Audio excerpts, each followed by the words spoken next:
So let's make a quick recap of what we saw last time because we have to go back and follow up from that to talk about editing. Let's try to understand why these two steps are one after the other and closely linked.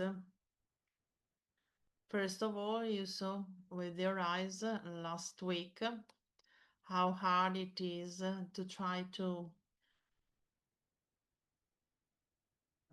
show these things remotely because clearly the light, what we talked more about last time, is something that you have to see live. It's hard to convey the same through a camera because a camera also interprets light. So I recommend when moving the first steps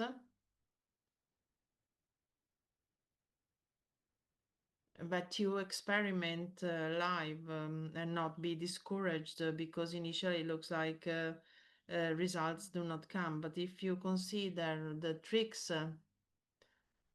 if you remember, I gave you some tips last time in the slides. If you follow these suggestions and try to exercise, practice following the shadows, reflections using a panel, results won't be late behind. So now I will share my slides with you.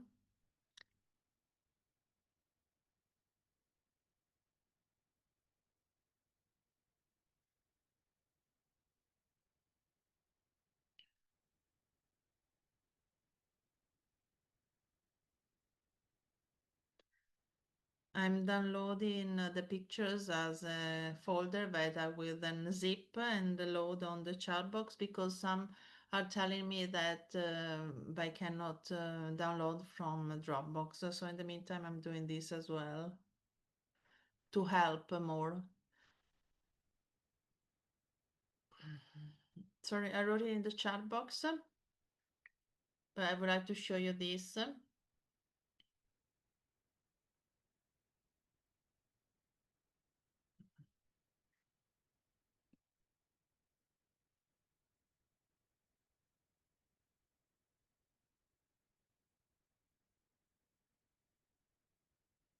Sorry, I'm sharing the screen and I cannot see the interface of Zoom.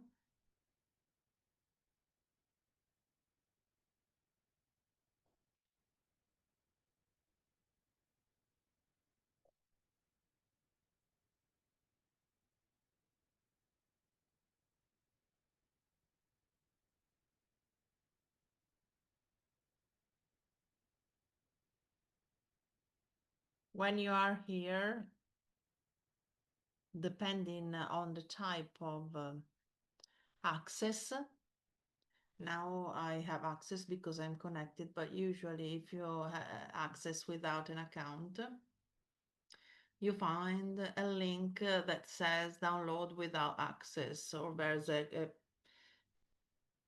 button that helps you download the pictures. Snapseed is a mobile application on Android, iOS or iPad. Snapseed looks for the photo album of the device. If you download a file from the internet that is placed inside that is saved as file and not as a photo, probably Snapseed doesn't see it. So the first thing that you need to do is put it in the photo album. Now I'll go back to sharing only my keynote speech. So have you managed to download the files now?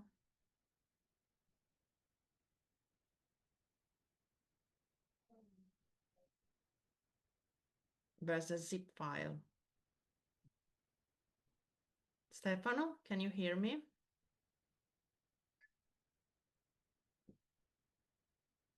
Yes, I was downloading it on the phone. I think it's working. Can I continue, Lorena? Yes, please. So let's talk about editing. As you can see here, and we're showing for everyone also from Slovenia and Croatia, we have the slides in English. So we have slides in English and in Italian. Editing is like plating for food. So while we prepare a, a good dish, it can be well plated or not. So as image of plating, I put the plating of Master Heinz Beck, and he pays specific attention to the type of plating. It's as if it were painting for him. You see with the drop vial. So the editing phase that we are doing now, we should understand that basically. Once you take the shot, you try to shoot in the best possible way and enhance the light. Why should I take an additional step to improve my image? Well, this is something that has always been done since the dawn of photography. When you hear the word editing, you think about Photoshops, Photoshop or other um, things. But in the past, these were done also in the dark room because there are many ways to make to take a picture.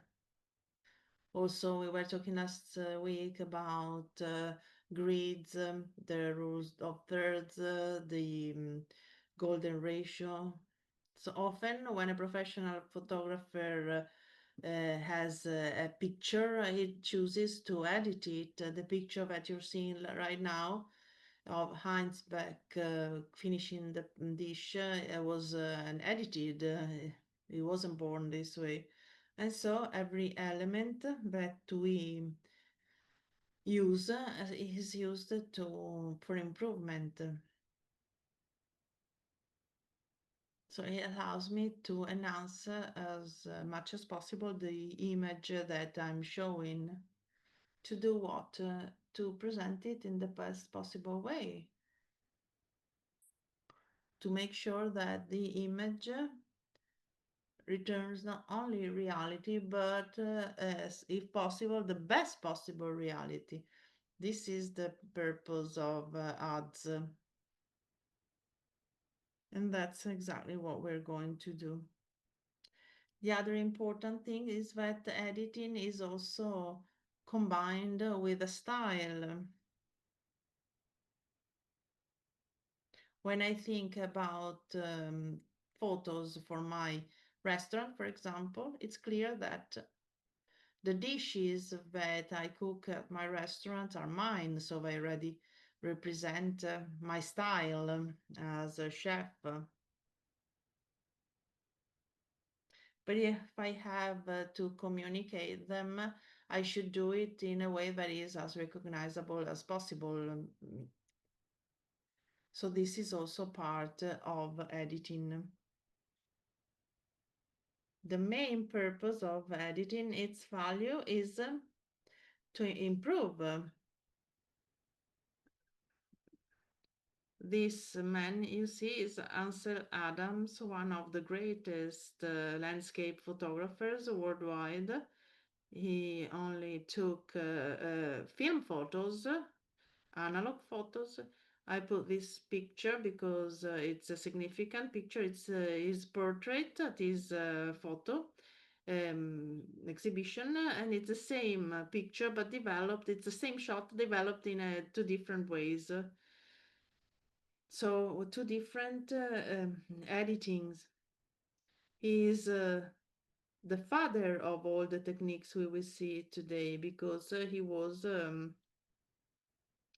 famous because he developed this his sensitivity in developing images by enhancing certain particulars and the lights, all in black and white.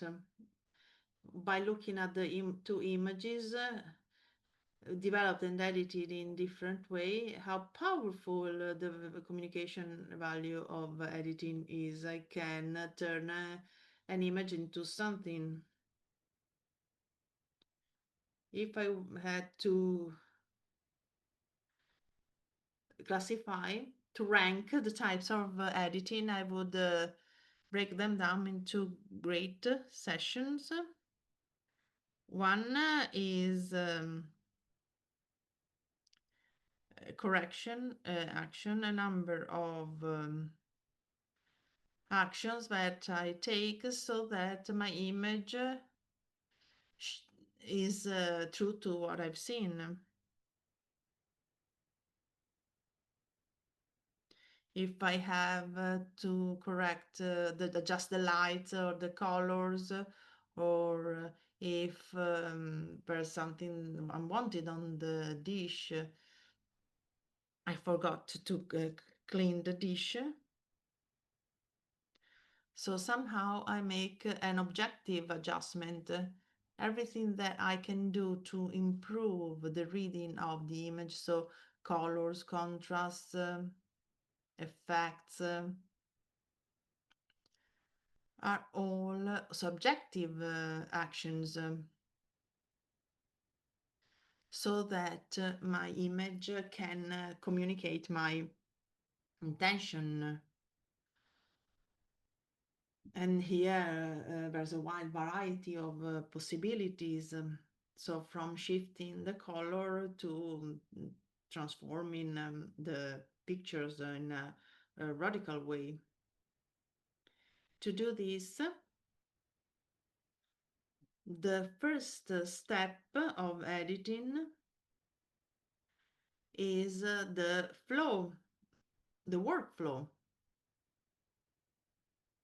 which allows me to work more consciously, because we take for granted, and we saw it last time, that when we start taking these shots, it's easy to take many. For example, in the last photo shoot I did, it wasn't a food service, but it was close to, it was a wine service with some models.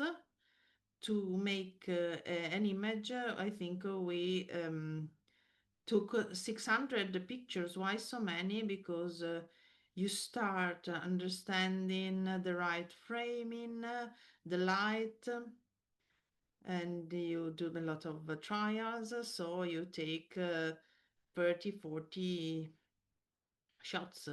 After doing this, sorry, an iPad fell. Hopefully it didn't break. So if I have 6 or 5 poses, I multiply by 30, 40, you get to 200 images easily. So it's important to select the images, because not all images deserve being edited. When I take a picture,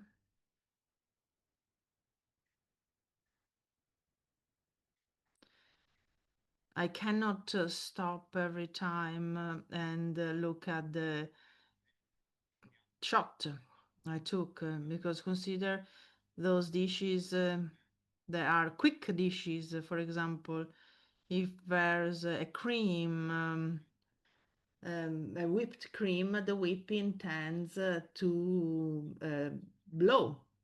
So you need to take a quick picture. Not all dishes are the same, of course. So I take many pictures. I don't have to look at every single picture. I do it later To do this, one of the most important things is to manage the sequence to make the choice. Usually, this is done with specific softwares. One of the uh, uh, mostly used softwares made by Adobe is Lightroom, and we see why it's called Lightroom. One of the most important things that Lightroom does is the possibility to choose images to select the best ones. And this comes from analog practice. In the past, we printed we used to print the samples and we took time to see what to do. But the interesting thing is that in all digital devices, there's um, an application that is a photo,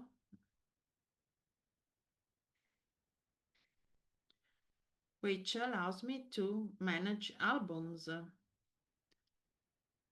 It was designed to manage the holiday albums, but we can also use it for the photo editing. So I need to stop here.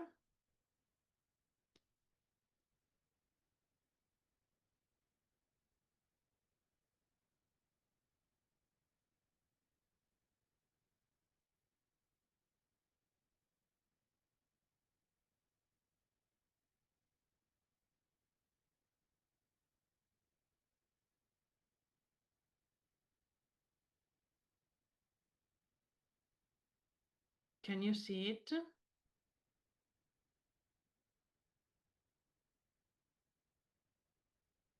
So I have my photo gallery.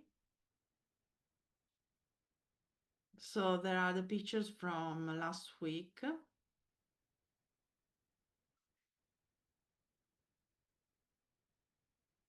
And here I select the pictures and I create an album. For example, I've already made one for you. I think it's edited. So I put the pictures that I'm more interested in here so that I can only see these and I can choose gradually the pictures that I will edit. So which is the best one of these? So for example, this picture here is interesting, but I'm afraid there are a lot of scratches on the dish. And this is normal. This is a two-star dish. Why does it have so many scratches? Because I took my picture with a sliding light, a grazing light, a low light. And I need to determine which pictures are the best. And this could be better, for example. So I can select and I decide to remove it from the album. And when I look at the pictures, I will only find the ones that I need.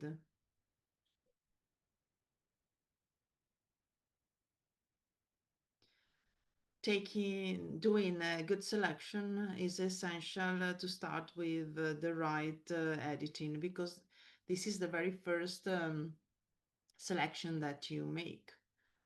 So I have to stop sharing again.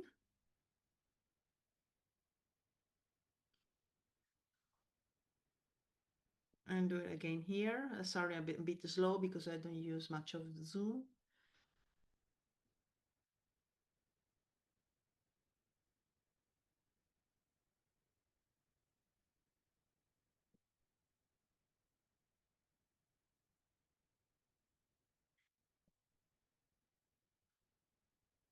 So let's talk about Snapseed. Snapseed, as Lorena said, is a free app. Usually, when talking about the free app, the first thing that comes to your mind is that it is not very valuable usually, but actually I used the Snapseed for a long time, not a lot for my editing at a professional level because at professional level my editing is on the computer, on the laptop. But I had to prepare to edit some images when I didn't have my laptop, and I used this software. This this app is produced by a company that is called Nick Software. That was bought by Google. You know that by these tycoons buy whatever toy, and they're specialized in editing and photo filters. The most famous filters used by the best photographers worldwide were made by Nick Software, and since then they developed Snapseed. Since it's Google, it's owned by Google, Google products are free. They can be downloaded and used. So you have a very powerful tool that has what it takes and all the tools required to edit on your mobile.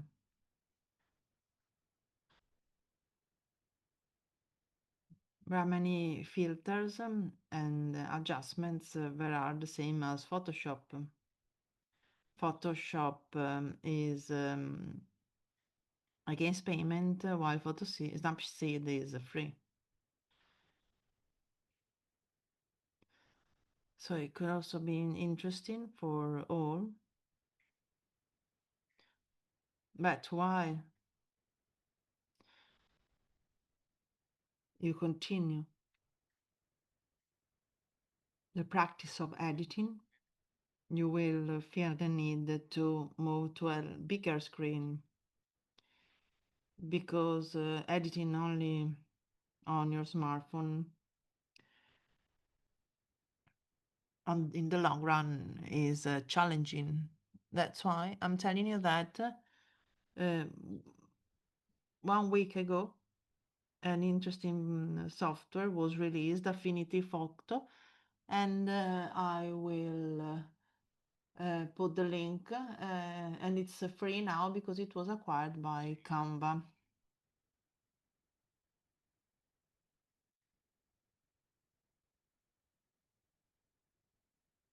Since the acquisition, Affinity Photo is free and it can be used with all its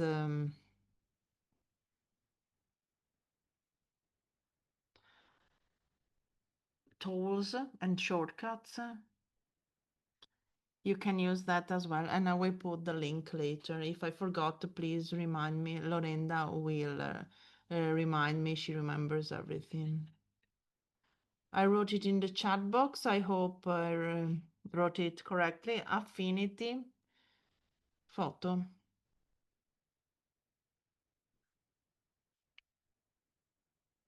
So I put the link now in the chat box.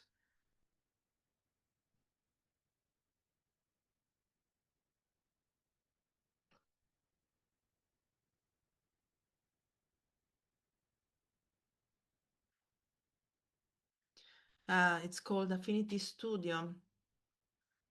It's more than Photoshop because it contains photo, that is Photoshop. There's another tool called Designer, which allows me to work with art, graphic, and then there's InDesign. So very powerful tools and free tools. Thank you for mentioning it.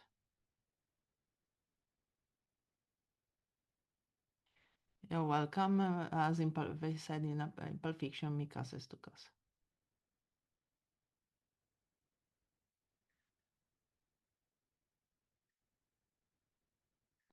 So to take the first steps, Snapseed is perfect. I added this slide as well Because you might say when I take a picture on Android or iPhone or iOS, all the photo software of the telephone have a basic editor. It's true, but the basic editors do not allow you to do selective editing, working only in specific points,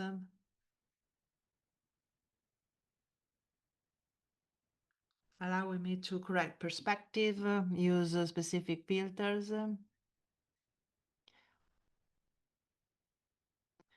I can use a basic editor, but if I want to have my style, it's easier to use Snapseed or Affinity Photo or Photoshop tools that are aligned.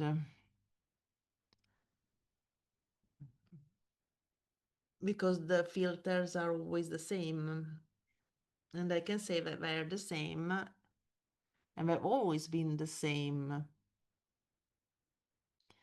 I've been using Photoshop since 1989. It was in black and white. And some basic adjustments are still the same. In 30 years, nothing has changed. Another important thing here, when we talk about editing, often one of the biggest mistakes, and I see it among my younger students, it's one of the more frequent mistakes, and it is doing too much, thinking that a touch-up resolves a bad photo. No, it doesn't do that. That's why last week I insisted on trying to be conscious in using the light, the shadows, the type of framing, angles, backdrops, because touch up and editing do not just correct a bad photo where the light is wrong, elements are wrong. Even if today we live in the AI era, I can generate anything.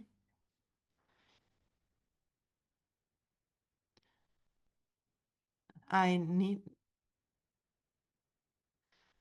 I need to improve something that I have consciously made in the right way, in the proper way. Not that I take a picture lazily and then AI will fix it. That doesn't work because AI, don't be tricked. We call it AI, but it's not really intelligent. These are just algorithms. So, number one tip, do what is strictly necessary. When I use filters, by habit, I use the filter and I reduce it always by 30%. Why? Because I notice that when I do anything, I see an exaggeration. I reduce it by default. My brain says contrast and then go back 30%.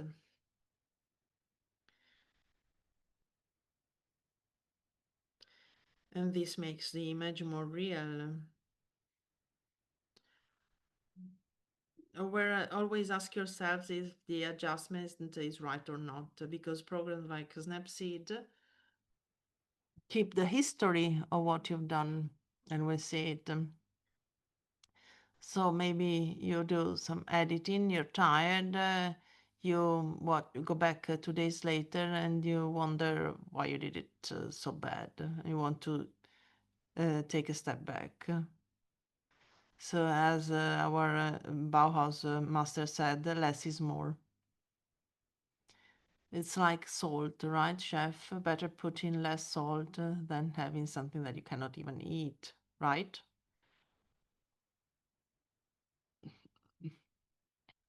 And now on to tip number 4, adjustments.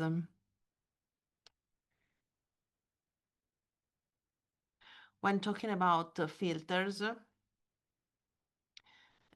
especially our young people think about the filters of social media like Instagram, because they're not really filters, but they are image destroyers. Photoshop, that is the father of all these filters, breaks down filters into categories. Photo filters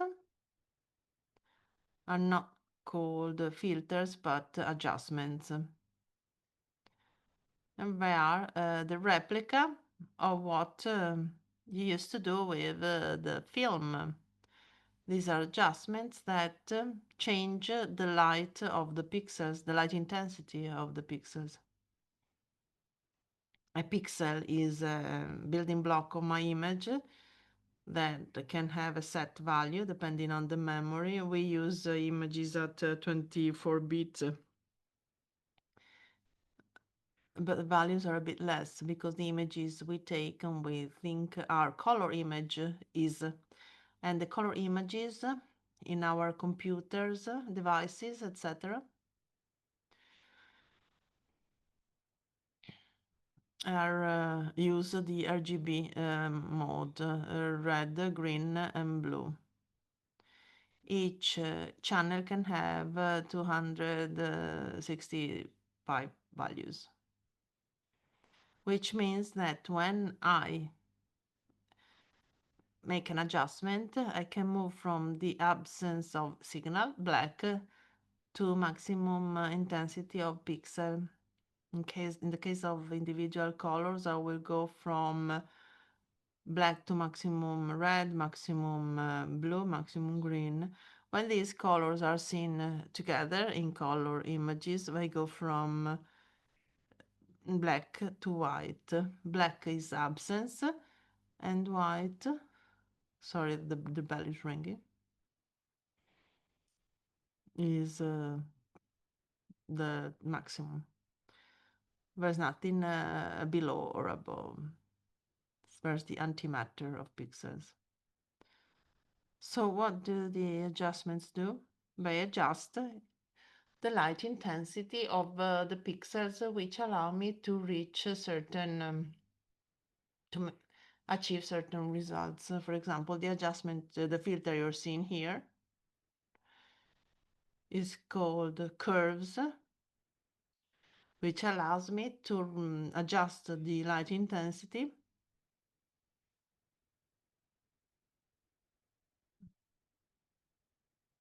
of the different areas of the light zone depending on the intensity of the curve. So which adjustments are important? Maybe the most important is this one, the color temperature. Color temperature refers to the light we photograph. And this is an adjustment that also exists in the camera. When I shoot on camera or smartphone, the smartphone tries to do it automatically. If I use a manual camera app, they ask for the white balance. That is the light temperature that I'm photographing. Why? I think I mentioned it last week. Light doesn't always have the same color. It is an electromagnetic wave. It bounces. We're used to the sunlight, and it's not always the same because in the morning it's bluish, at midday it's neutral white. If we want to be more precise, we should say that midday light is at the equator, depending on the impact of the sun on the earth, the type of color developed in the sky changes. For example, the northern lights are green, but they are up north. And at sunset, the light is red or orange, the golden hour. So what happens if I photograph an object enveloped by a colorful light? If my dish is white and I photograph it in a yellowish light, it will be yellowish. Recovering the original color of my object is a choice. If I want to transfer a warm light because I took a picture of a mountain restaurant with the fireplace and wood,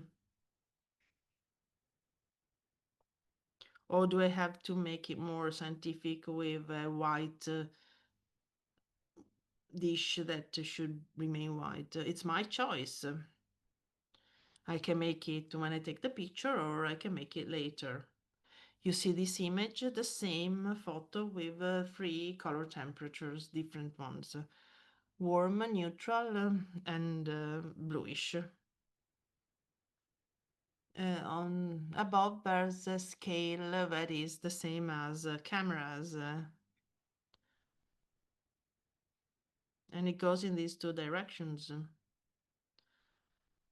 Normally in editing software you find this value expressed in Kelvin degrees. Why so? Because it relates to the sun temperature. It refers to that. You all know if you have a piece of coal or iron or wrought iron, the body is black, and by warming it, it changes temperature red, yellow, and then white when melting. If I could have an uranium bar, it would become blue like the stars. So the sun temperature, the white light, is measured at 5500 Kelvin degrees.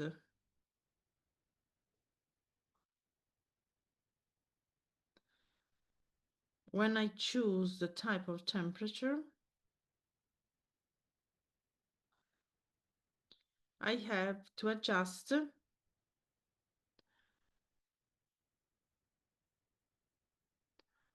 the right point.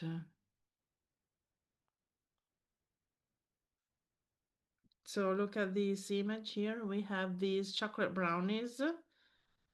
So white sugar, white milk, etc. What is the best image? Behind I have a gray background. It's my choice. If I were to consider the white of the dish in the first image, the dish is yellow. Maybe it's too yellow. Also the milk is.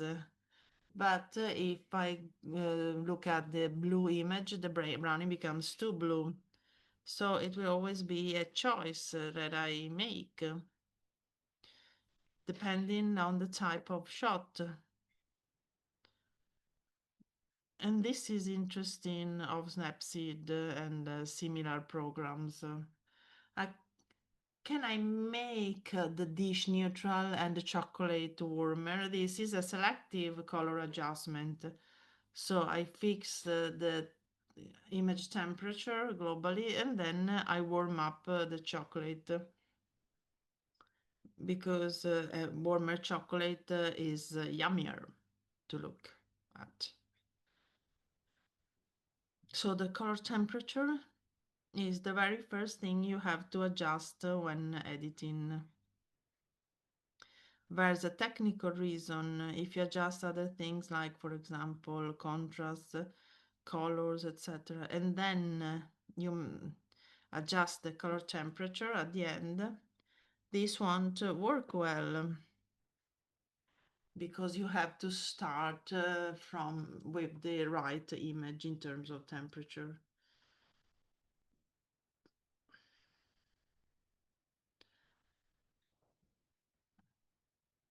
Unstable connection says, I have connection problems.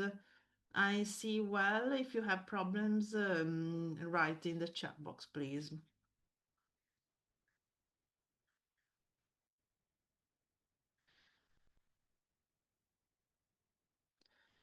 If there's something that is not clear, please ask, stop me.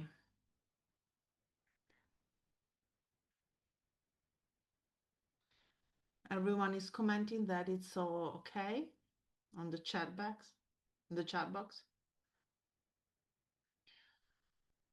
If you want to ask questions, interrupt, ask for a repetition of a concept, use the chat box to write, raise your hand, cough in your microphone, and we will understand that you want to say something.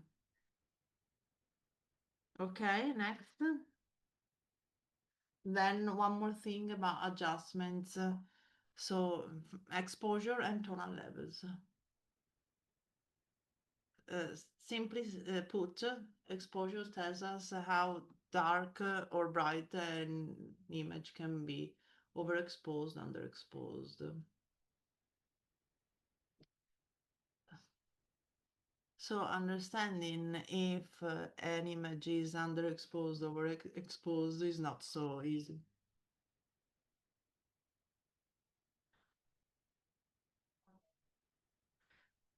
I put a complicated picture. It's the typical scene. Stefania and I out for dinner. I took tagliatelle and you took gnocchi. This image has the candle light and the light reflect on the dish.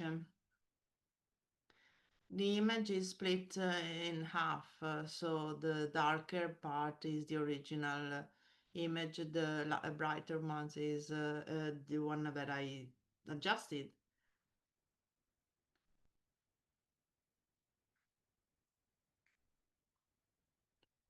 So if I made it too bright, I would have a problem.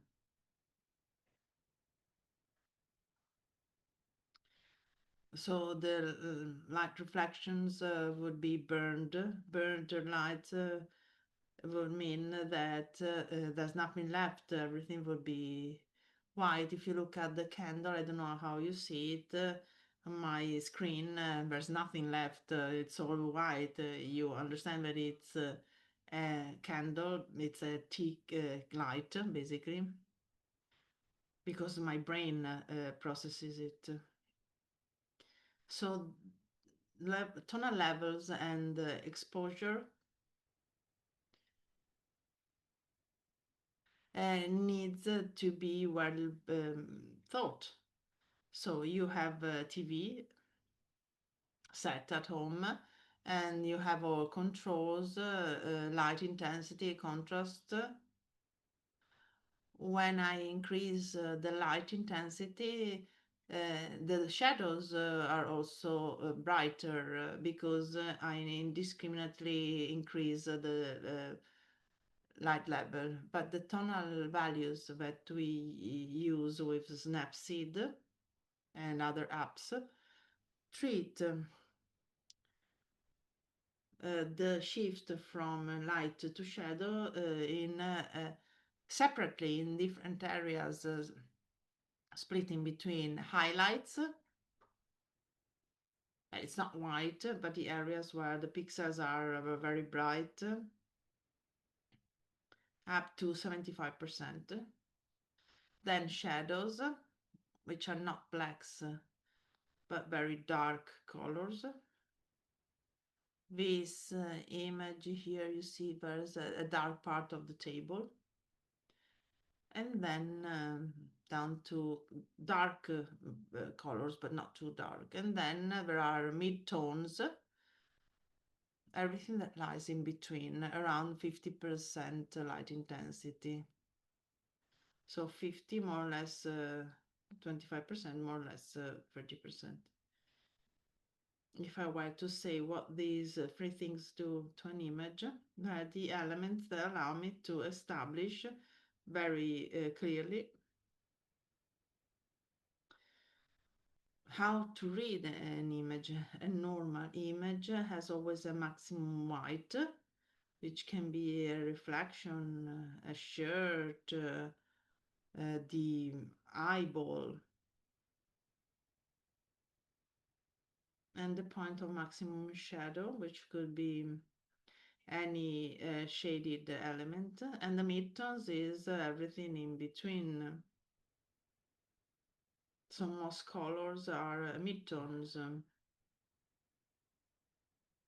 So balancing these 3 points in the right way makes the difference rather than increasing light intensity in a linear way. The light intensity of the TV set doesn't work well because it's linear, and when we use linear filters,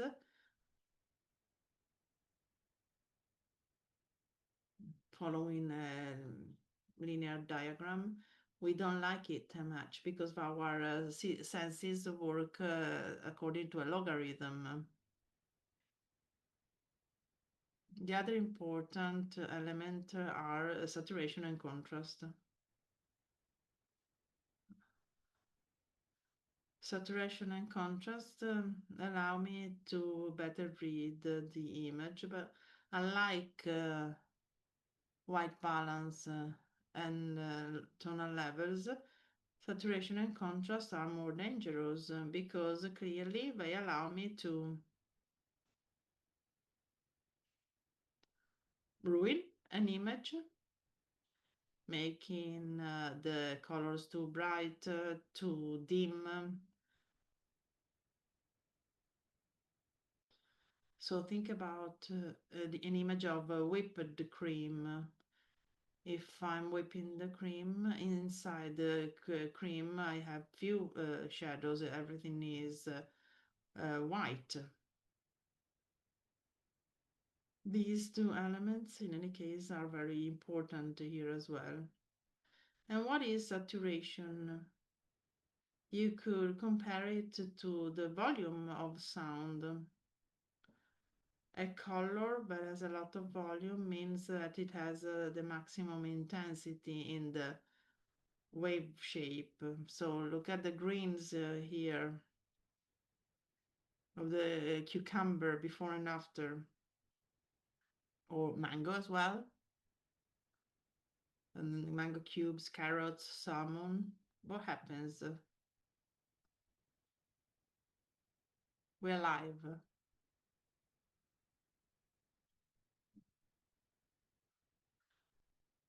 While I push saturation, it's as if I increased the intensity of the wave form of that color. Since it's a part of a visible spectrum, it's an electromagnetic wave, the more intense it is, the more volume I have.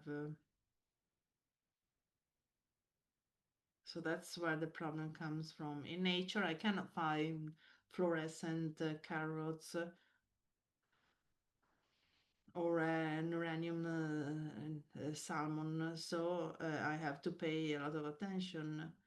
And the same goes for contrast. What is contrast? The distance between shadows and lights. The more I increase the contrast between dark areas and bright areas, the more I'm reducing midtones and the image becomes crispier, as the Americans say. I have to pay attention here because in reality I don't have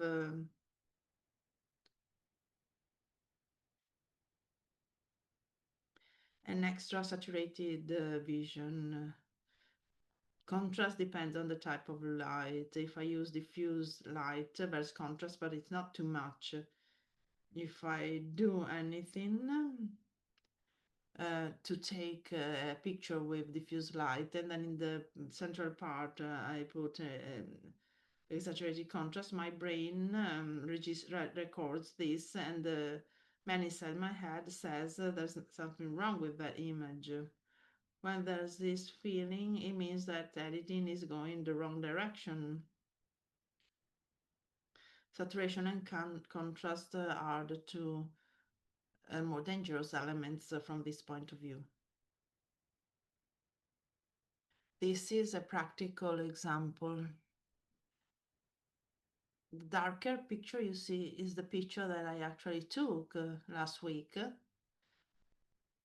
when I went for dinner at Chef Scarello's restaurant, and then the next picture is the editing.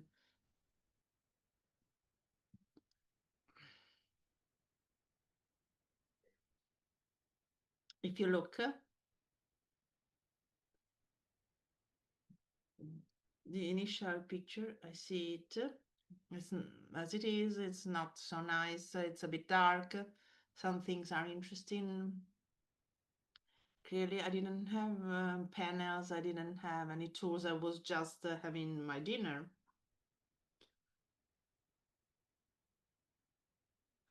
I had to accept the light as it was. So I tried to move it to take some pictures. But as you see, working on the lights, on the contrast, on the color and saturation, and then something more interesting on the top where the dish ends, that was this shadow. And I faded it. I bleached it. I found a way to read this image. Trying to find the balance of all these greens. This dish is very green. It has it's a cake, caramel with a philosophical dessert. But there's no red. It's all green and yellow. So working on these elements, I managed to make an image that wasn't much at the beginning, something that works well now. So some things that are not visible in the smaller lights are visible in the smaller image, are more visible in the larger image. Working selectively, you can enhance the 3D nature of this image. If you look at the ice cream in the center, I tried to create some highlights and some shadows to describe its shape, its round shape. And this is exactly what Ansel Adams did with landscapes. Exactly the same thing.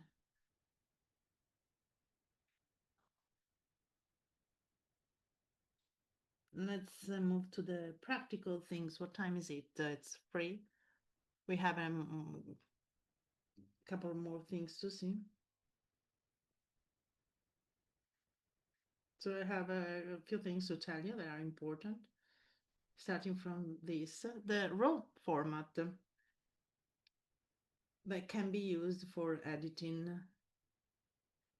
One of the pictures that I gave you today include some normal images.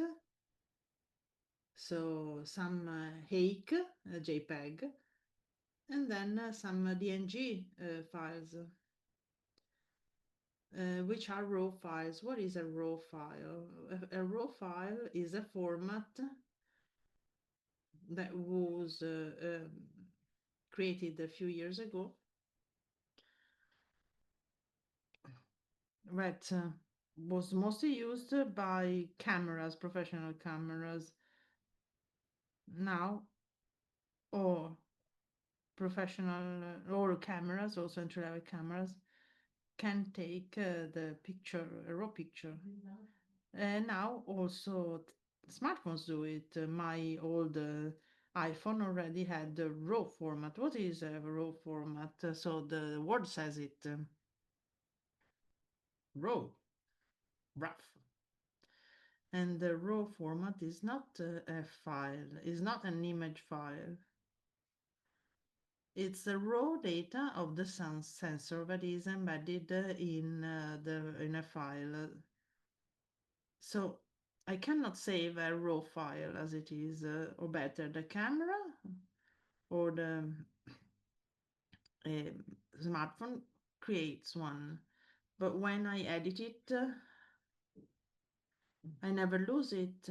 The raw file is never saved. Only a sensor can generate a raw file. Only not a software. And I cannot overwrite it. When I when I edit, the edit starts from this file, and the final file will be a different format, a JPEG or other standard format. This is good because the raw file, unlike the JPEG file,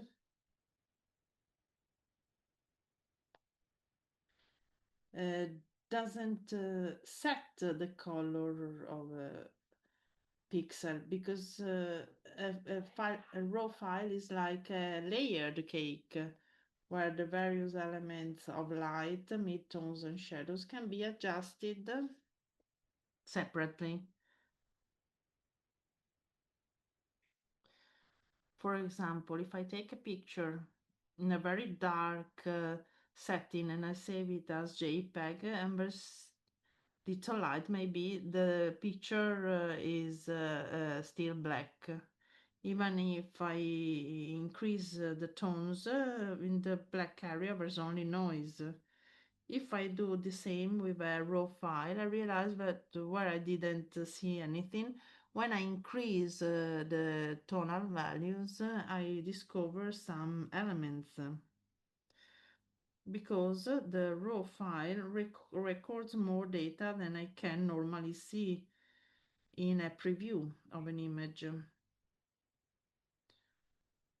So let me go back to the previous photo. So this image of caramel weeds,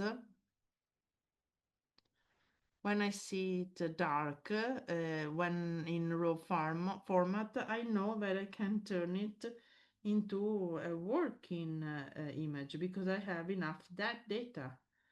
I have also more lights than I see and more shadows. So when you take a picture of a dish or a portrait or your cat, and you use the raw format, and you want to edit it, you have to use the raw format, because it doesn't make any sense today with the technology we have, the idea to take a picture which will be edited without the possibility of having more data than we can have.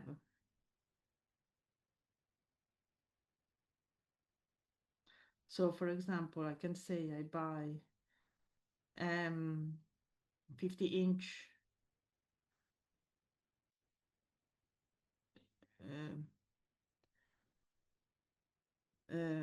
TV set, and then I watch a show in HD. I need to use the best format. Then clearly, in my day-to-day life, if I want to take a self-portrait with Stefania, I can use JPEG. Who cares?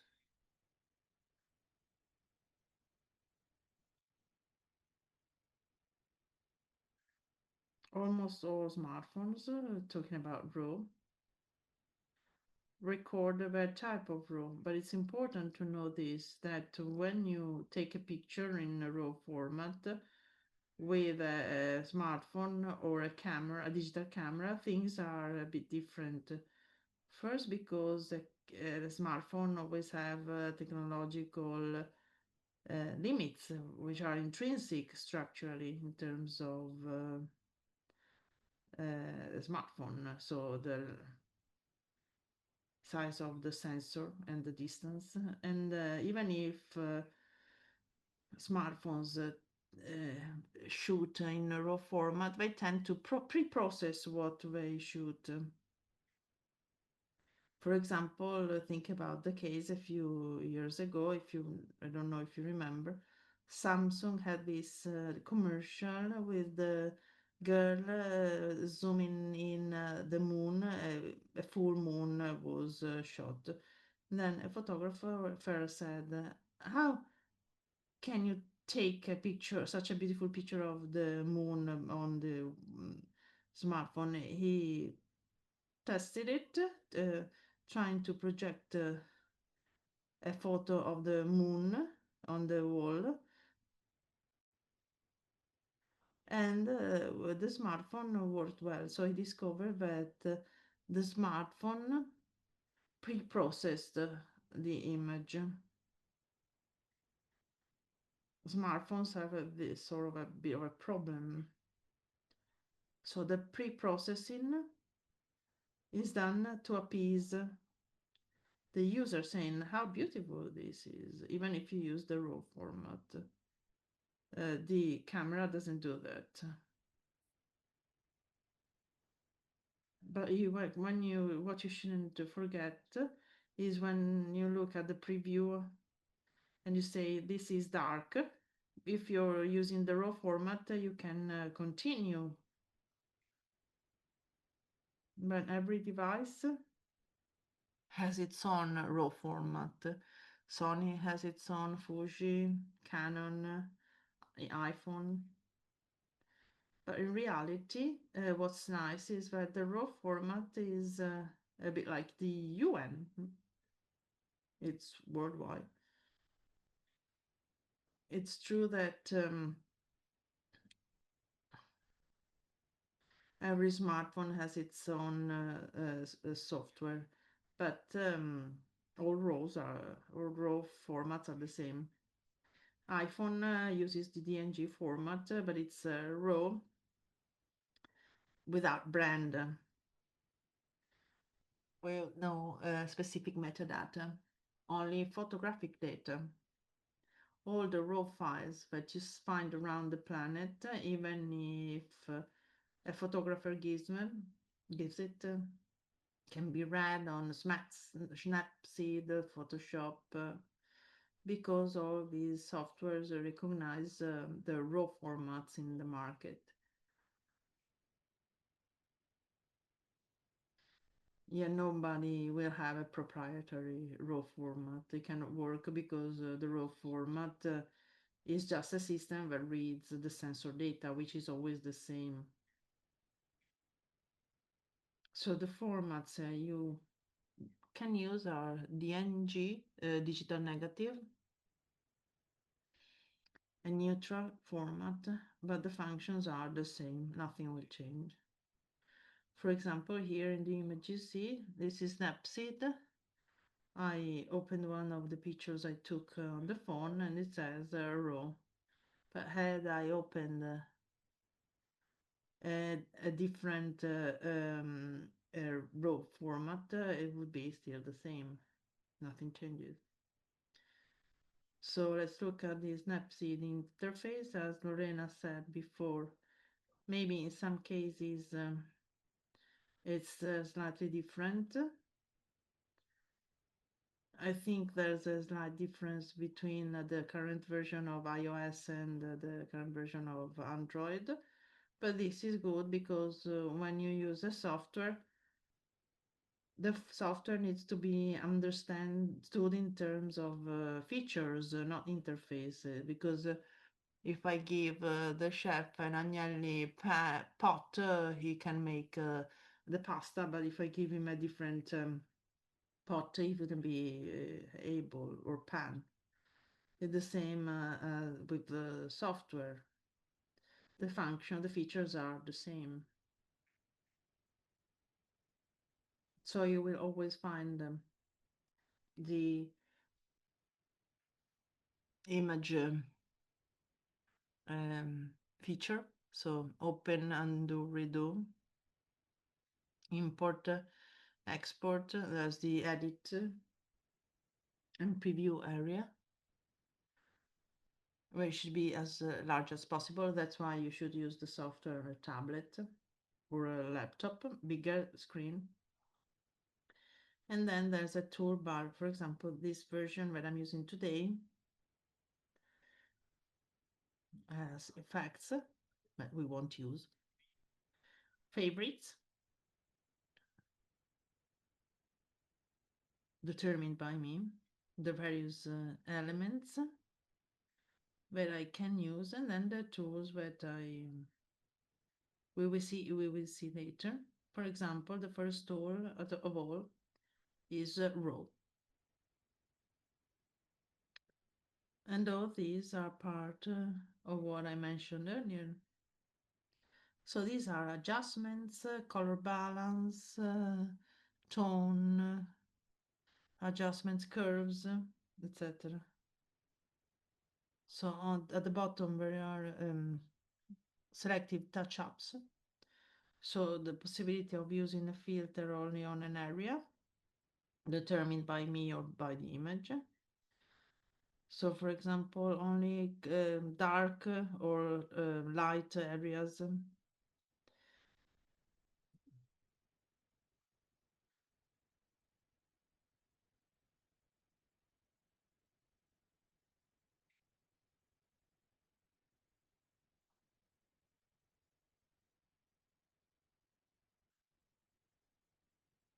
And then there are preset filters, and you can see them white, emphasis, noir, HDR, vintage, retrolux.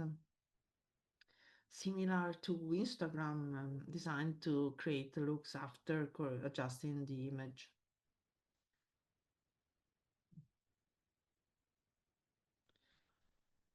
These elements create looks in my images where these are not specifically editing tools. Before we continue, now I would like to show you on my iPhone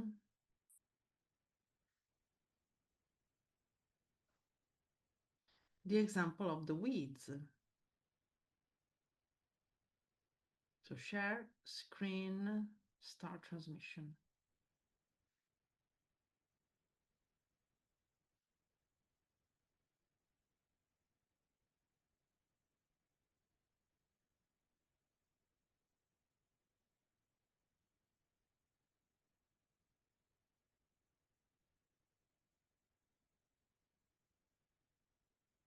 Here it is, it's a Snapseed. As you can see, Snapseed recognizes the raw images. The non-raw images have different value in terms of editing because they contain less data. Later we use it on the gnocchi.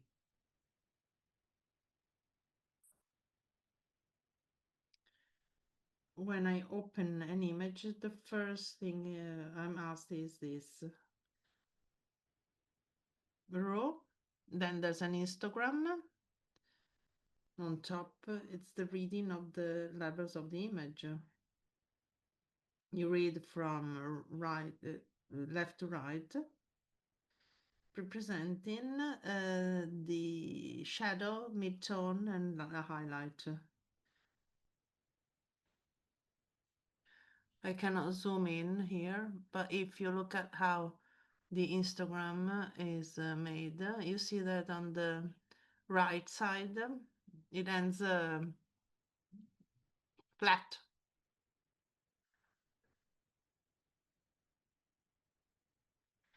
It means that in this image there are not no white elements.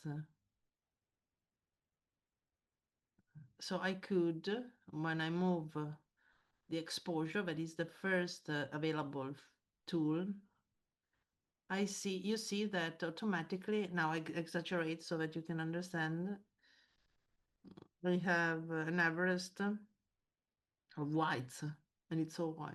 But please see here, see how many details emerge.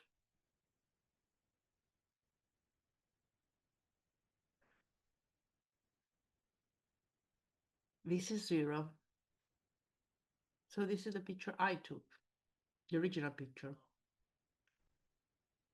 Look how much emerges in my weeds in the darker areas where it looked black. But just so for you to understand how I can move inside my exposure.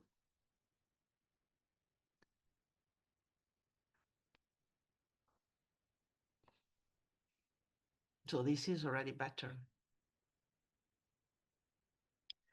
If I click on this scroll down menu, you see what I told you earlier.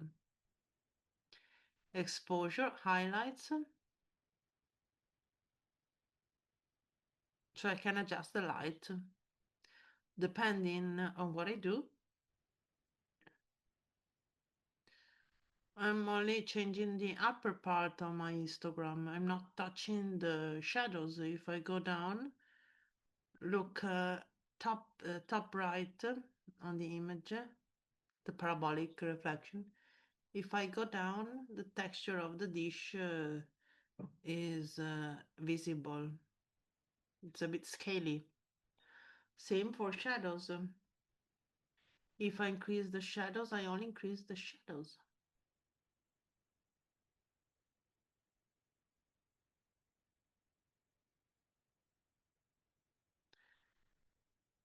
I'm almost losing the black. If you look at the histogram, the blacks are at 0. So maybe I could increase the contrast here. When I increase the contrast, look at the top histogram, it expands, see?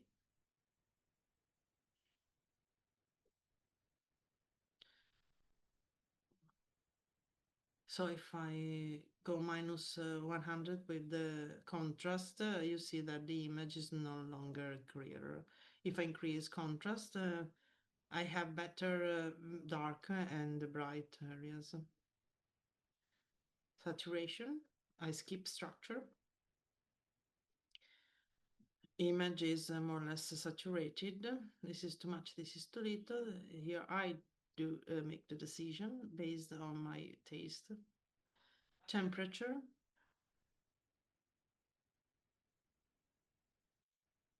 as you see, here it says plus 2883. What's this number? The Kelvin degrees. Why does it say so? Because when I took a picture of this dish, the light in the restaurant was yellow. At the Agli Amici restaurant, everything is yellow. The light on the table is typical table lamps. It's like a table lamp, a yellow light. When I took the picture, the telephone with the white balance, automatic white balance, read the color temperature 2800 degrees. Yellow light was the result. But the dish is white because it's adjusting the light because it says if your light was at 2800 degrees, that the dish is white. If I told my software that I use the sunlight to shoot, this would be the end result. That is what I saw at the moment. When you see a dish in such a light, washed in such a light, you should remember that you have eyes and you also have a brain. But the camera doesn't have a brain.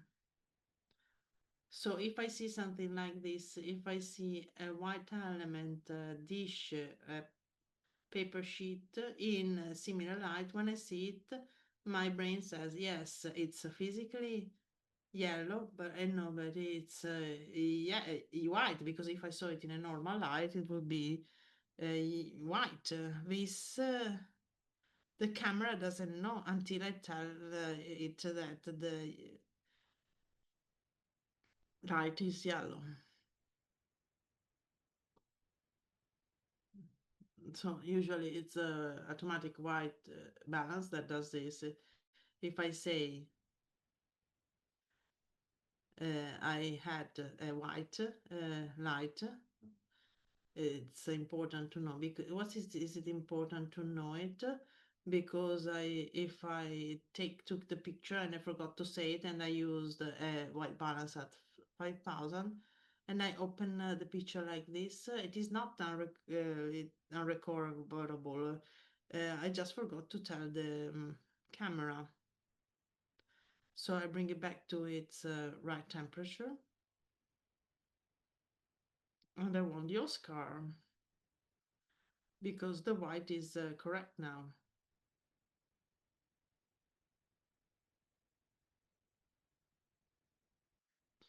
If you read the slides, in the slide on color temperature, you see the diagram with the lamp bulb,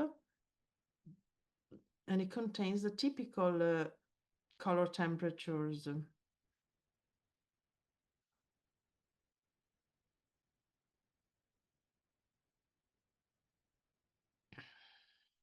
So you find a lot. Incandescent LED flashlight, shadows. So temperature is really very important. Linked to temperature, there's also tint. We need an additional explanation here, but I don't want to be too technical. So you should consider that the colors that we perceive are very complicated physically because they're electromagnetic waves.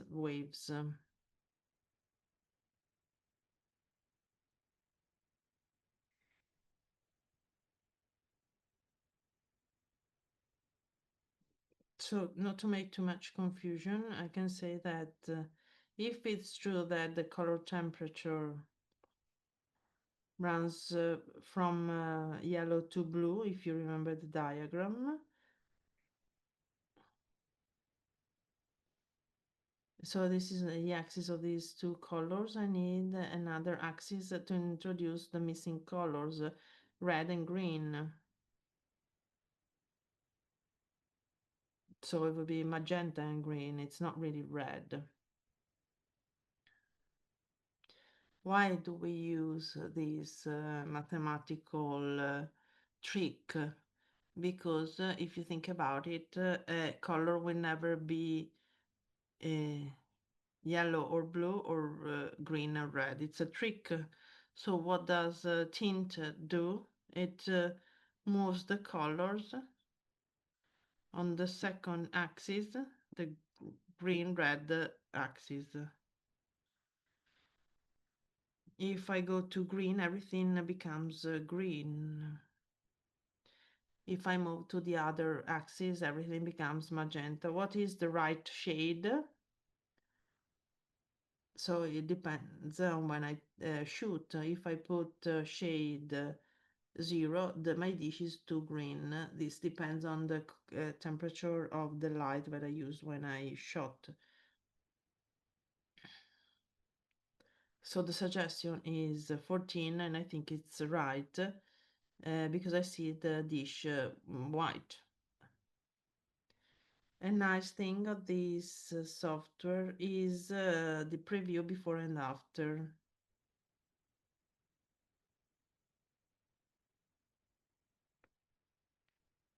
So if you tap on the image, you see before and after. So you see a snapshot of what we're doing. So doing this, maybe I realized that I was a bit too violent with shadows. So I go back to the shadows.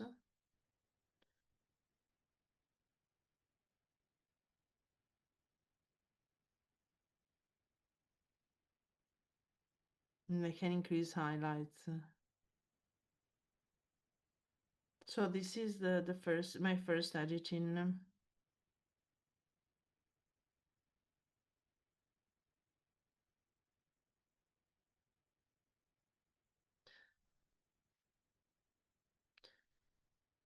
So before editing raw images, you will be asked to make the basic adjustments.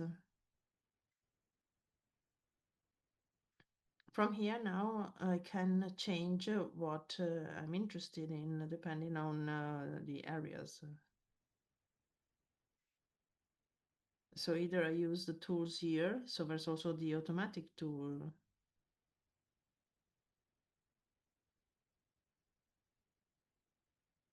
So you see that it made the white more neutral.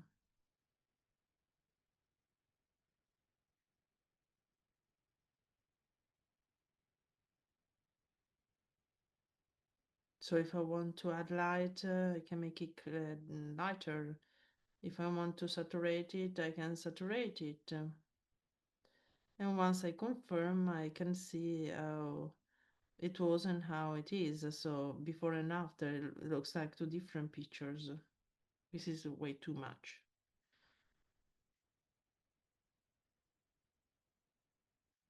So working on these settings, some details emerge that in the first picture are almost invisible. That's why it's important to use the raw format. We have it on our smartphones. So there's no point to not using it. I'm not familiar with Android systems. I think that all Android systems have these tools. For example, Huawei as well.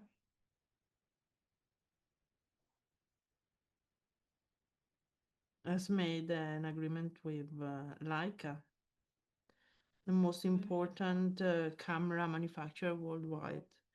The most important photographers worldwide use Leica. Of course, I don't expect to buy Huawei and have the same quality as Leica, but probably the lens is developed by them, the sensor, etc. And if I spent all this money on such an agreement, of course, they will allow you to use the raw format. So now I would stop sharing. Oh, no, I want to show you one more thing, and then we start practicing. So on top, I can go back. So it asks, do you want to save? It always asks you. I haven't do a redo. And here it shows me the history of the edits, all the various steps. So I started from this, then it did this, I did this. And what's interesting is what it says, save as style. If I took many pictures with the same light, why should I waste time doing the same things when I can start from the same adjustments? It's the same in iPhone. When I take a sequence of photos with different shots of the same or similar subjects in the same light, I don't change one by one. We use the laptop, so I save this as style. I name it, and I can use it when I edit again and more.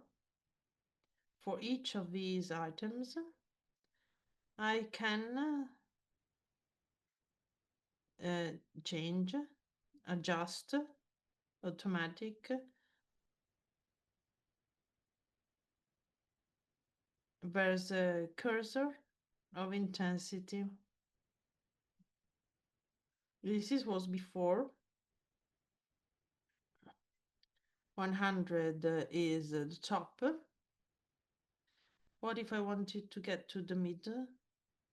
I set to the middle.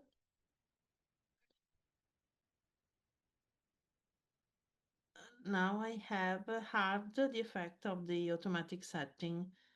But what if I want its adjustments? I have it here, and it recalculates the image. If it's too heavy, I can change this, and I can even say mask. What does it mean? I can use the latest adjustment only when I want to, where I want to. I'm using my finger here, the adjustment here. You see that it's only working when I draw where I've drawn. So the latest adjuster is only working in the bottom area.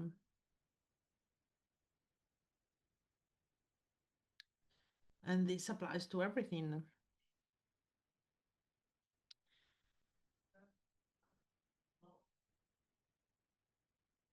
You see the details, DNG, 12 megapixels.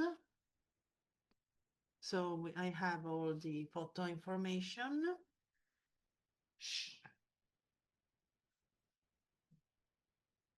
And then I can export.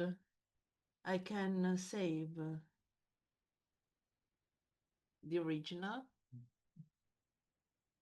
When talking about RAW, you can never ruin RAW because you cannot save RAW. You can layer it. I can save a copy and export it with permanent changes. If I want to change it to Stefania, who cannot save RAW, I can save it.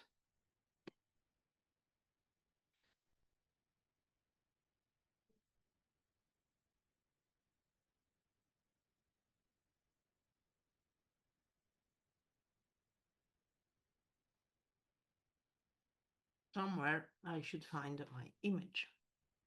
Help me find it. It is next to the original.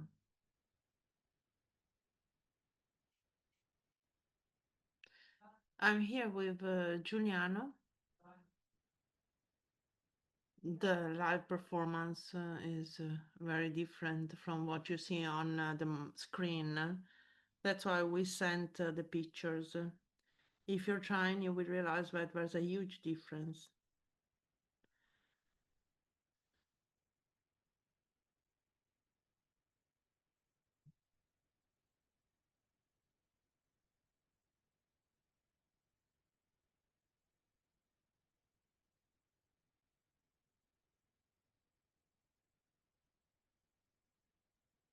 Have you all downloaded the app to your mobile? Have you all downloaded the pictures? Give me a sign.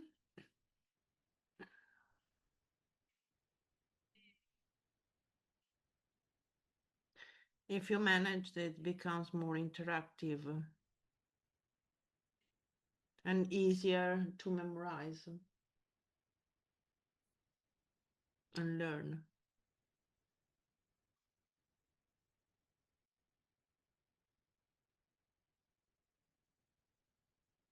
I have uploaded the pictures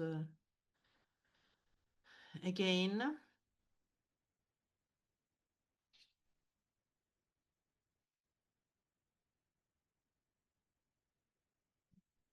Had you already tried playing with the pictures? Are you creatives?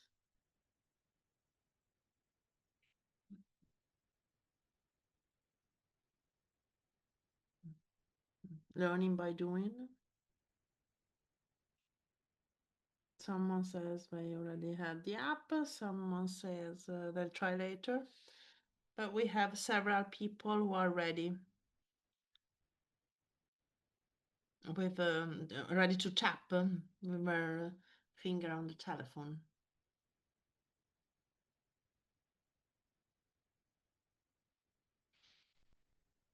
So I have a couple more things to tell you, and then we try together.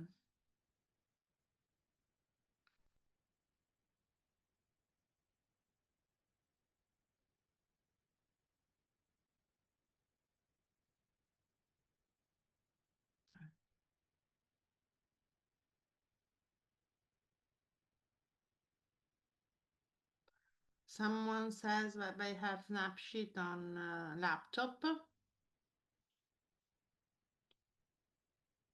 Yes, it's true, but if you're on a laptop, use Affinity Studio. It's more powerful, faster, it has more. In a few days it will work. Snapseed is excellent on mobile. The PC version has more or less the same things.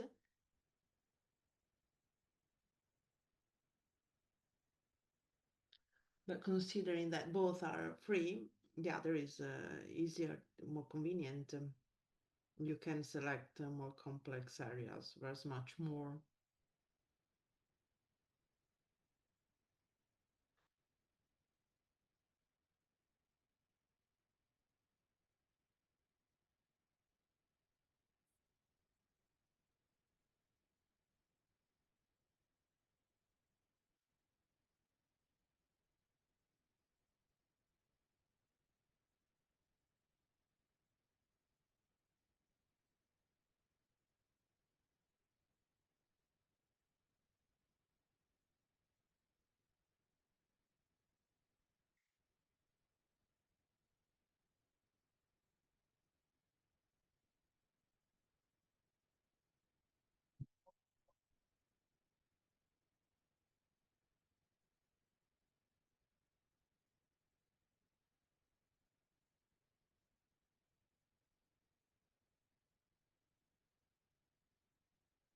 So every restaurant has its own style, and editing is language, your own style. So if a chef has their own style, when they start taking their picture,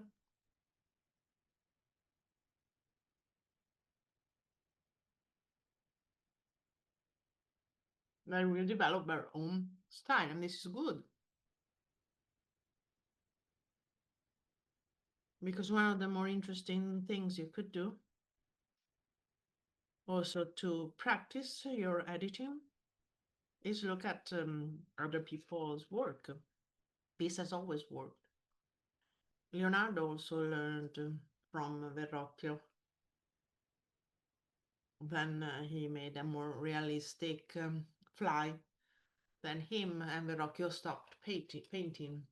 You have available a whole world of Pinterest, Google, of boards of shot images.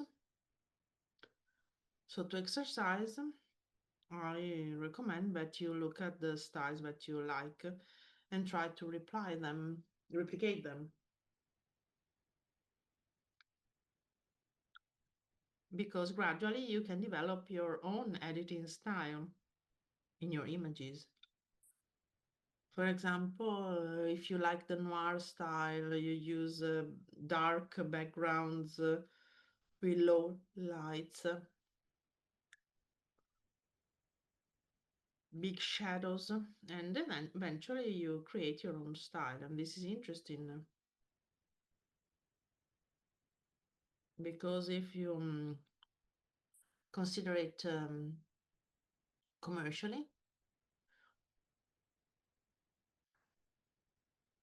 your style should give the perception of the restaurant. Because if my restaurant has dim lights and it's a soft restaurant, soft mood, you shouldn't, of course, make bright pictures. If I want to reflect my restaurant, the edit should be reflecting it.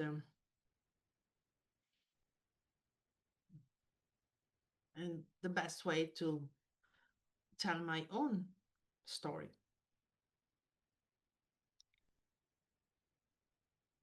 And this is brand identity,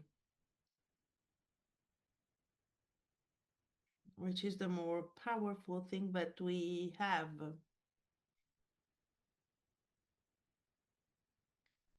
and it reflects the voice of a person. So it's important to say it in the best and more appropriate and more authentic way.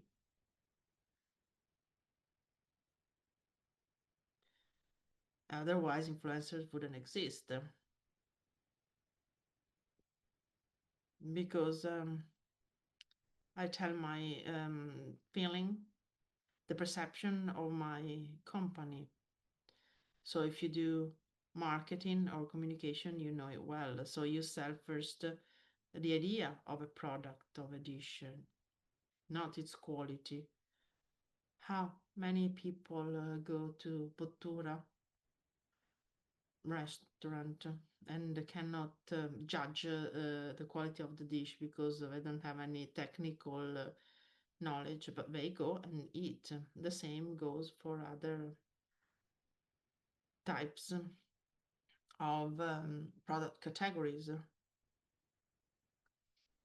If you use editing to talk about your restaurant, your editing should be consistent and personal.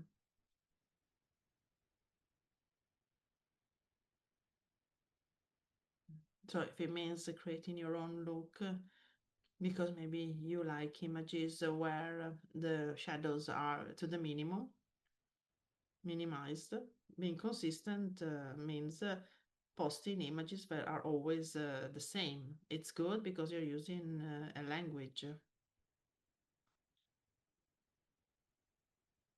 That's what we just said. We can skip this. And this is also important. Grow with practice, like cooking. Editing requires practice.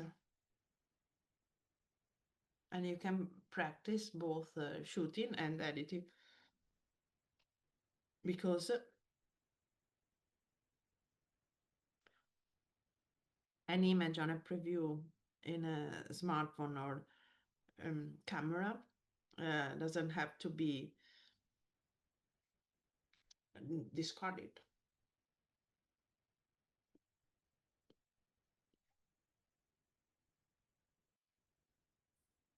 So be patient. Don't look for perfect results. Don't trust automatic adjustments. Remember that everything that is semi-automatic is done without sense. So it's the algorithm behind it. So experiment, make mistakes, trial and error. That's how you learn.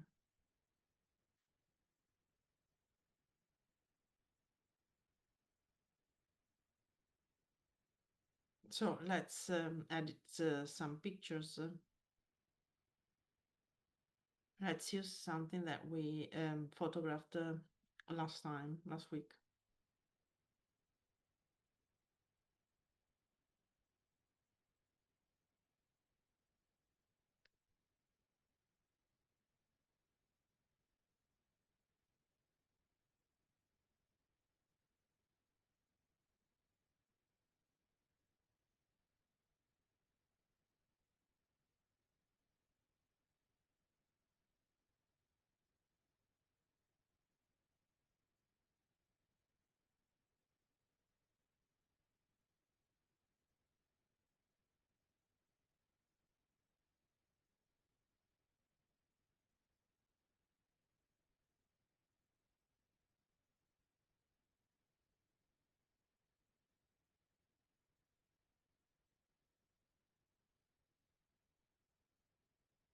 This is a dish that I cooked, so I don't accept criticisms. I'm joking. I found truffles and I told myself, you know what? I made a sort of gnocchi with egg cream and truffle. Good? Yes, not bad.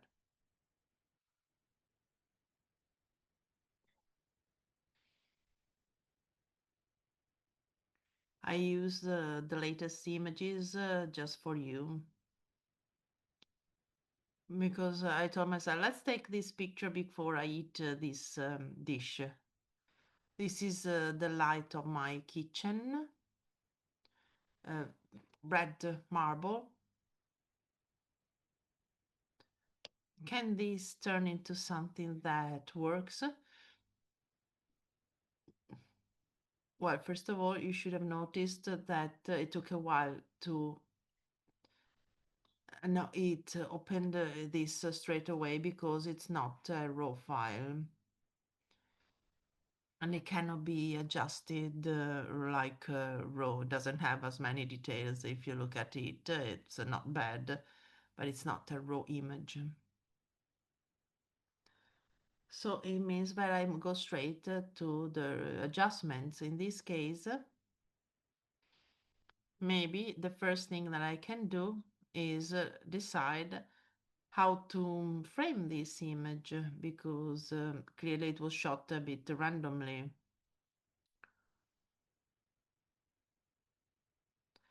So I told myself, let's see if I can take a picture of my gnocchi with truffle. So you see here it says cut. You can find it here as well. In the tools, there's almost everything. They're the same. The favorites are those that I use most. And there are different modes. So this rotates the image.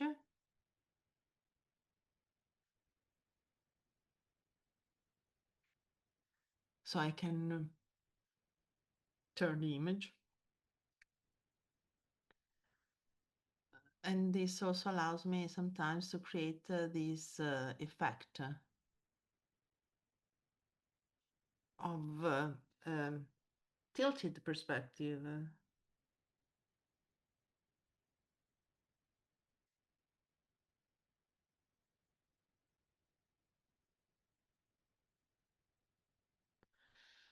And I can split it between original, free cutting,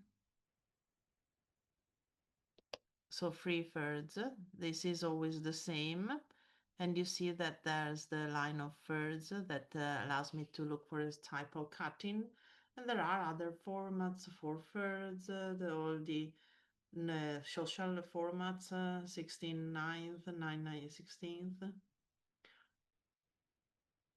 If the interesting part is not outside the dish, it's inside the dish, I could keep the original ratio, remove this bottom left corner. Do I need to see all the gnocchi? Probably not, because the brain knows this gnocchi, and I can cut it like this and try to place truffle on the thirds. You see how I'm positioning them? When I when I click on OK, I see a different look, and the original image is not lost. If I want to go back with my adjustments, I tap here and I see that I have different cuts. If I go to change, I can go back to changing. Maybe I can say I like a part to see a part of the dish, its roundness.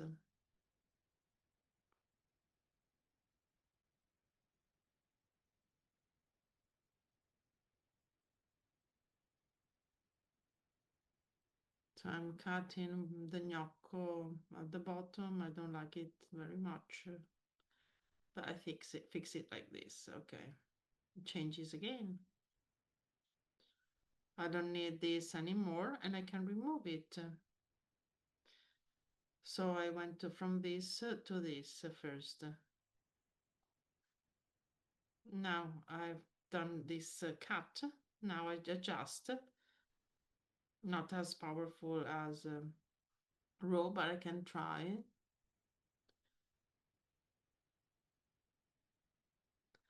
So I go to adjustments. I see the histogram.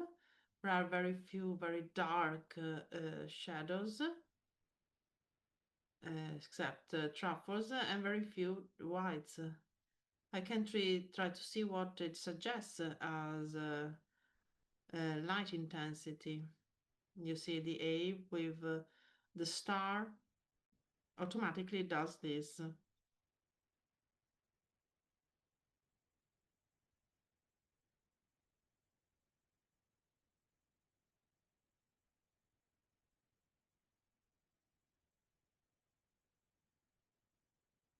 So basically, the photo is correct right now.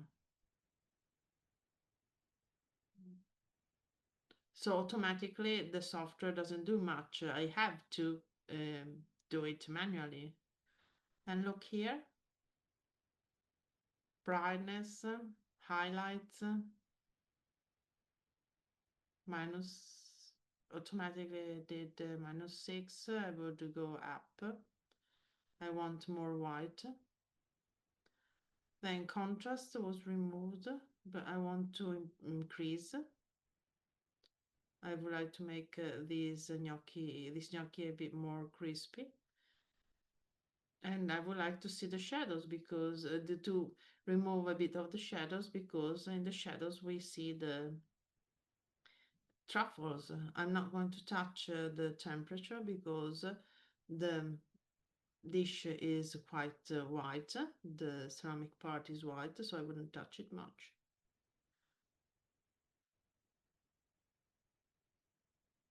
Sorry, I mistakenly touched the automatic. This automatic button is a bit dangerous.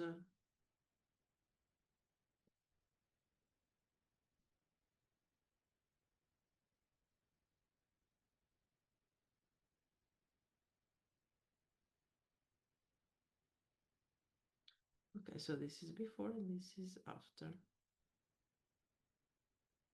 Here, there's also a number of interesting things, including the possibility there's a button on top, a selection, which allows me to select the object, the background.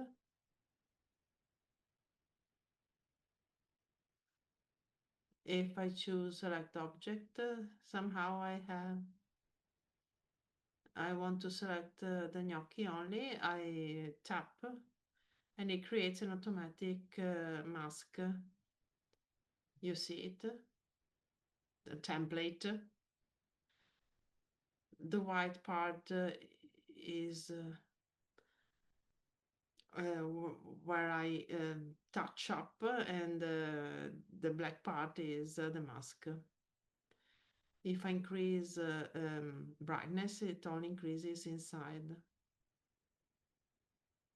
So I want to make them brighter, increase the contrast and the shadows.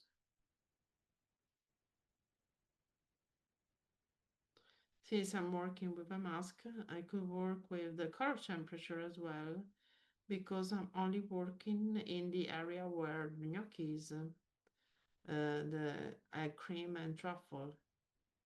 All there's a yellow inside. If I work on color temperature, I could shift. I could make my yolk more or less yellow. And you see before and after. I click on OK, and I make it to this point. Now after this, I can move to some type of selective correction. And here, like you can see, I move to the tools. There are at least 3 tools: selective, paintbrush, and correction. Then there's portrait, only to correct portraits.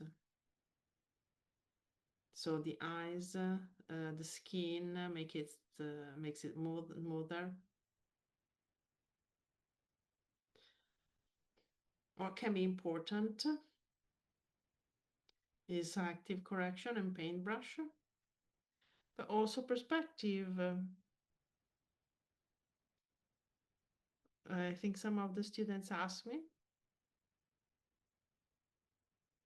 And this morning I had taken a nice picture that you can share if you wish. It worked well, but since it was up close, the prospective lines are very decentralized. So look at the perspective. I can pull. It looks like I pull in the dish. So I go back, perspective. Can you see it in the right bottom corner? Where's you see the end of the dish. With this I can correct. It's a very small correction. No one will notice.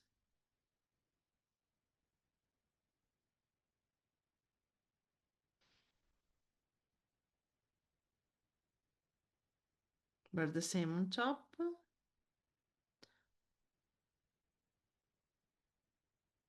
Small correction, great satisfaction. Selective is similar to what we saw earlier. So touch the image to add a point. If I touch the truffle, here I am working with a very small image. Since my fingers are very thick, if I want to be more precise, I have to pinch, zoom in, and then tap on a point. What does this do?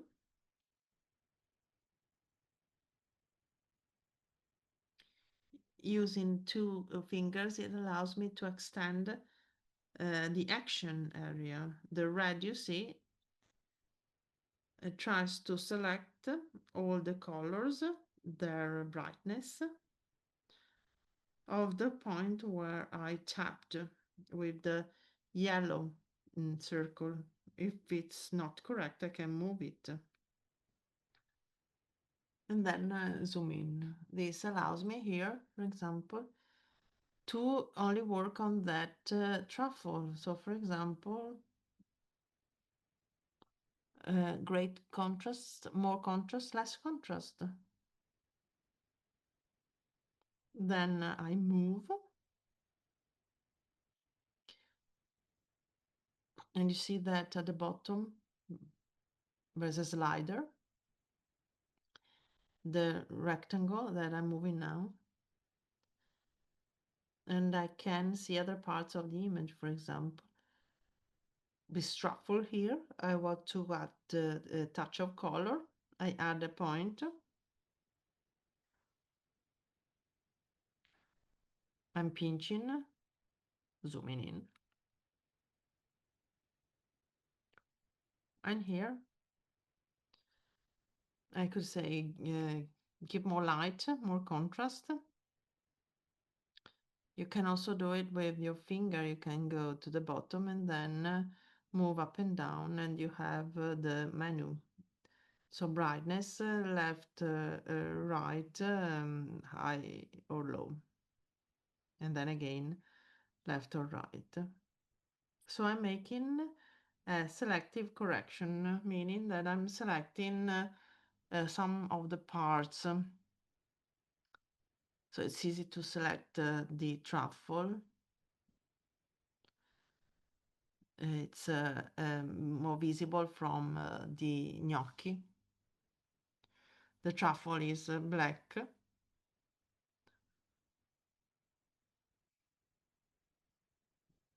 The paintbrush, let's see,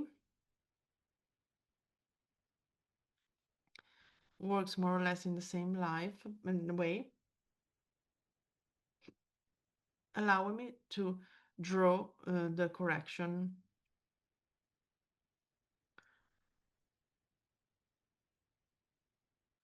So screen and burn, exposure, temperature and saturation. What are these tools for? the screen and burn.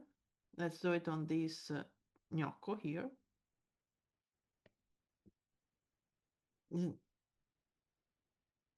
It's necessary to do what the photographers did in the dark room. Now there's the white room. And Adobe's program is called the Lightroom, for example. I don't need a dark room now. So a screen or burn is working on lights and shadows.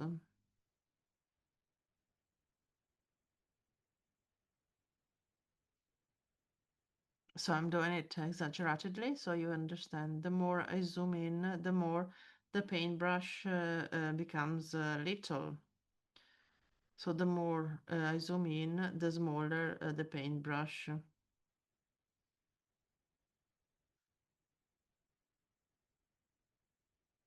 So on the bottom it says +10. If I draw with that paintbrush, I'm doing some touch-ups. It's getting much brighter,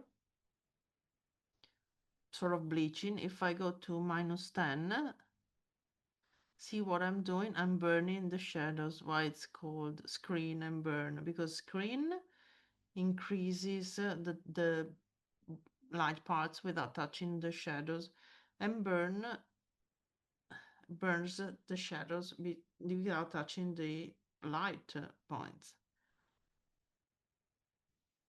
This is too much. I can undo between -10 and +10. That's the rubber that undoes. Why do we use screen and burn? To make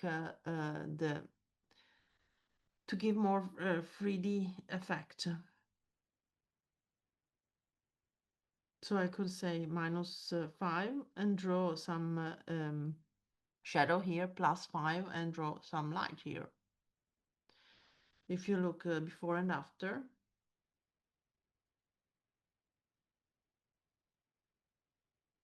I don't remember how it's done here, like this. There it is. Can you see it? So this is the original. This is what I did. You see the light, the highlight? I can do it anywhere. I can put light when the light hits. Here, here.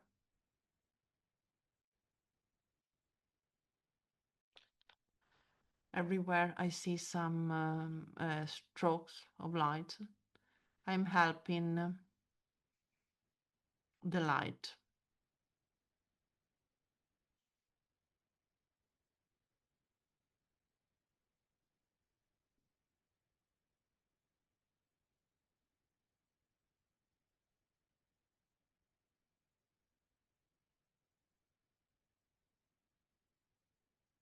When you do this, initially it looks like nothing happens.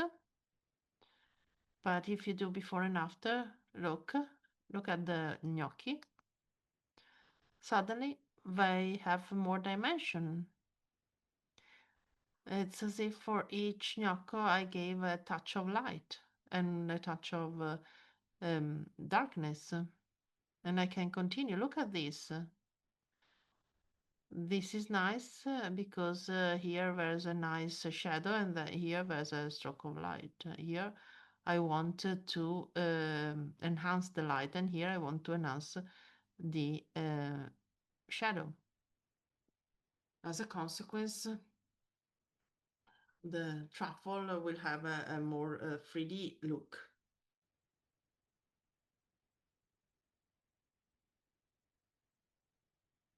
So let's see, with and without.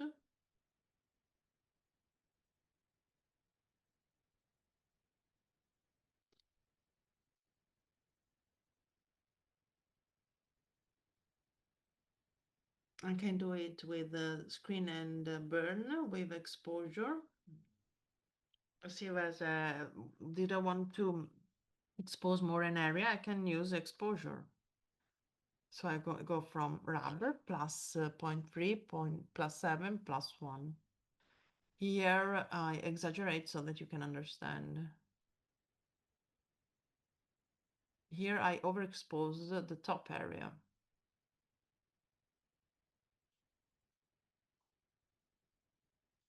If I use a light exposure, 0.3, I can add more light here. And when I'm backlit,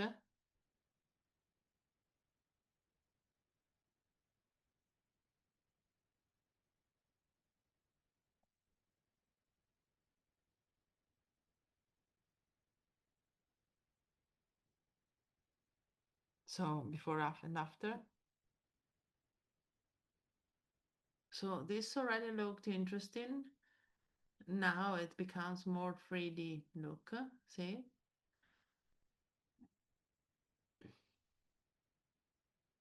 I don't know if you can appreciate it on Zoom as well. I think so. But I would like to hear a comment from the participants. Same for color temperature, +10, very warm.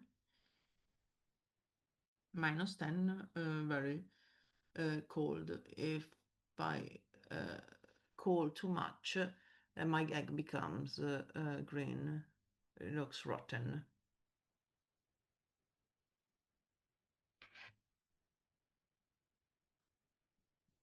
And saturation as well, which we don't need. So I press OK. Let's see it before and after. So I have a cutting. This was the starting image and I got here. I'm not a great cook, but they look more yummy now because the image is becoming more interesting gradually.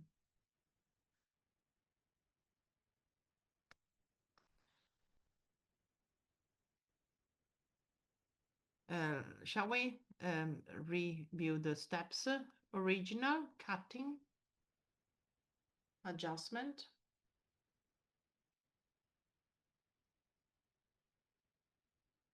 perspective, see, removing the edges of the dish.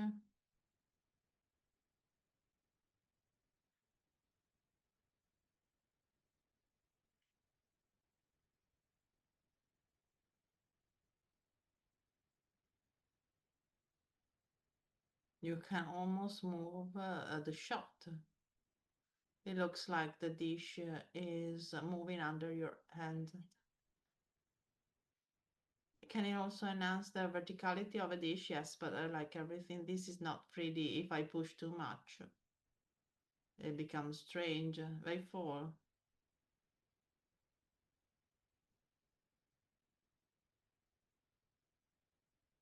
So I didn't like the two corners. And I removed the corners.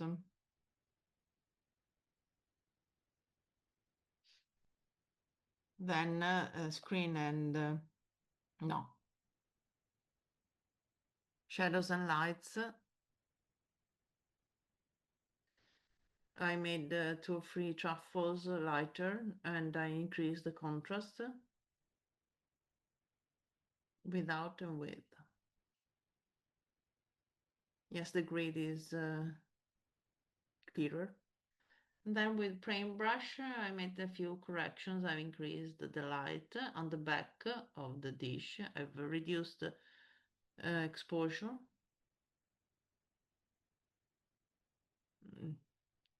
So the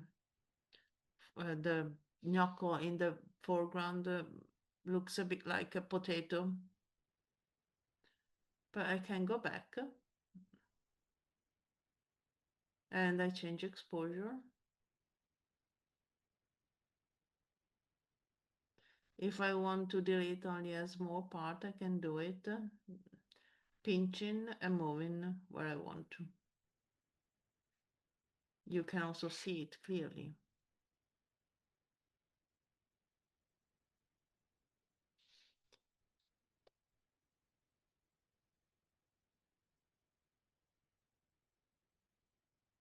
So you saw that I started from macro and I went to micro.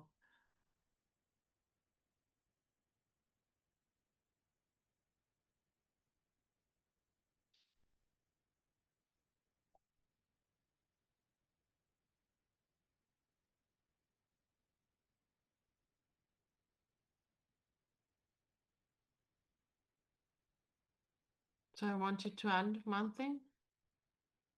Sorry, we have the students who have finished class. One interesting thing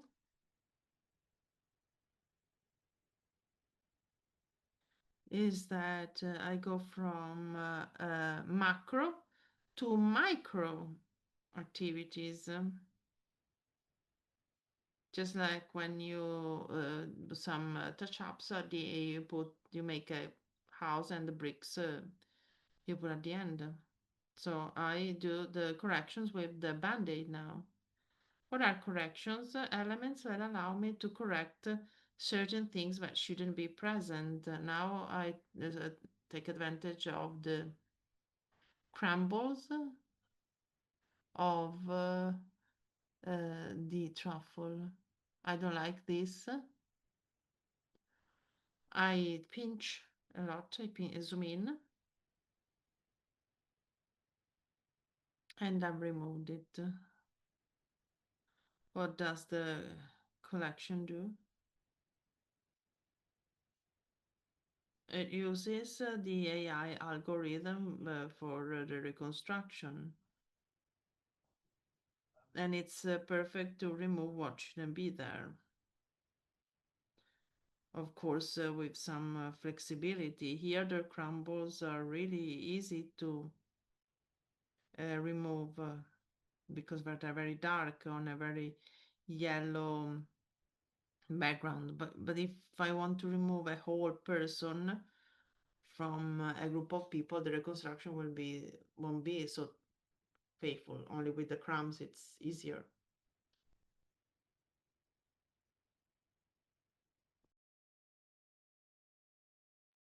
Typically, this is done every time I've taken the picture of the dish.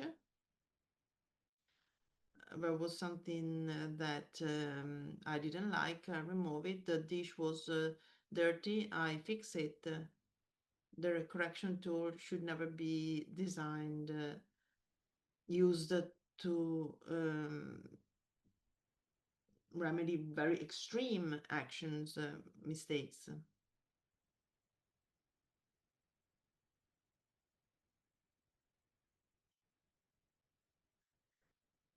You always have to zoom in and then make the correction so that I choose a smaller area. In smartphones, there's no metaphor of the mouse. I don't have a pointer. My pointer is my um, finger, but you see my finger? This is the size of my finger. If I use the pencil, I can make it smaller. But if I want to correct something small, I have to zoom in. The more I zoom in, the smaller the paintbrush becomes. And so I can, for example, remove that very small thing there. But you see, it's a bit blurry now. I can try, you see. As you see, every correction that you make changes. It's always different because all the collections and all the corrections which use the AI network, it is a neural network, and every time it takes a different path. So there's never the same correction. We have 10 minutes left. I would like to show one more. This dessert.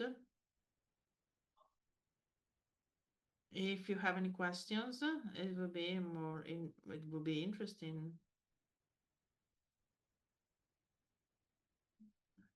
I could answer.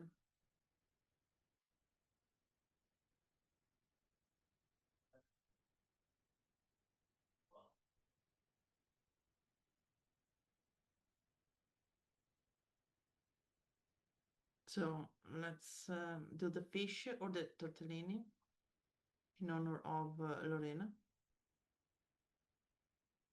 You said magic words.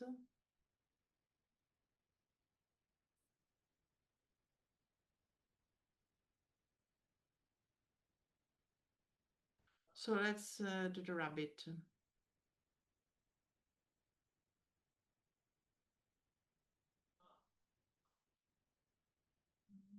So look at this. If you look at this image, what do you think it is?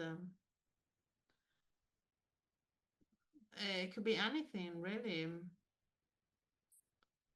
But what you're saying now, it's raw without an interpretation. I show you from here so that you can understand how much telephones try to make you happy automatically. This is the same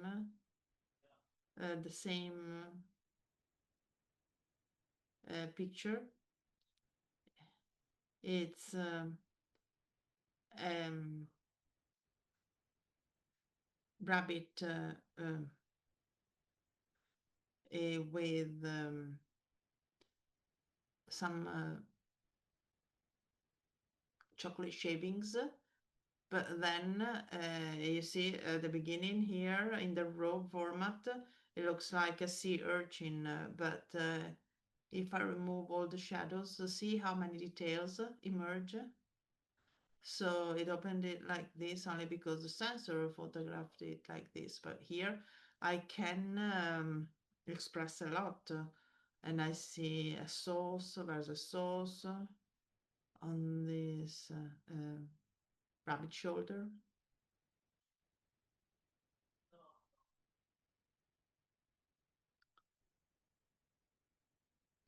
So we were sent a picture with the request to reduce the impact of the direct sun on the picture. Where's the picture? I share it in the chat box. Can you open it or maybe on WhatsApp? Is it this one with the cream?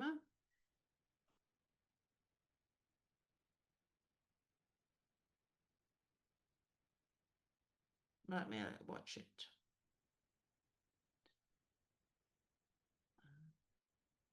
So what?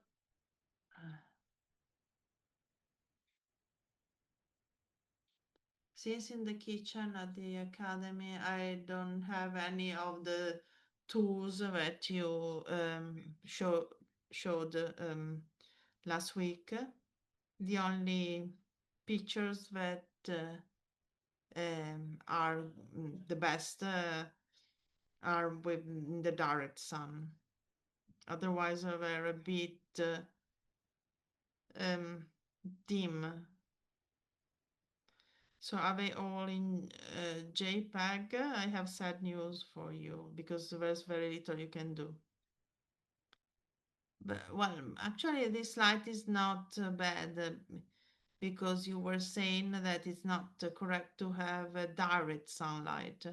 I didn't say it's not correct. I just said that it creates some sharp shadows. It's not wrong.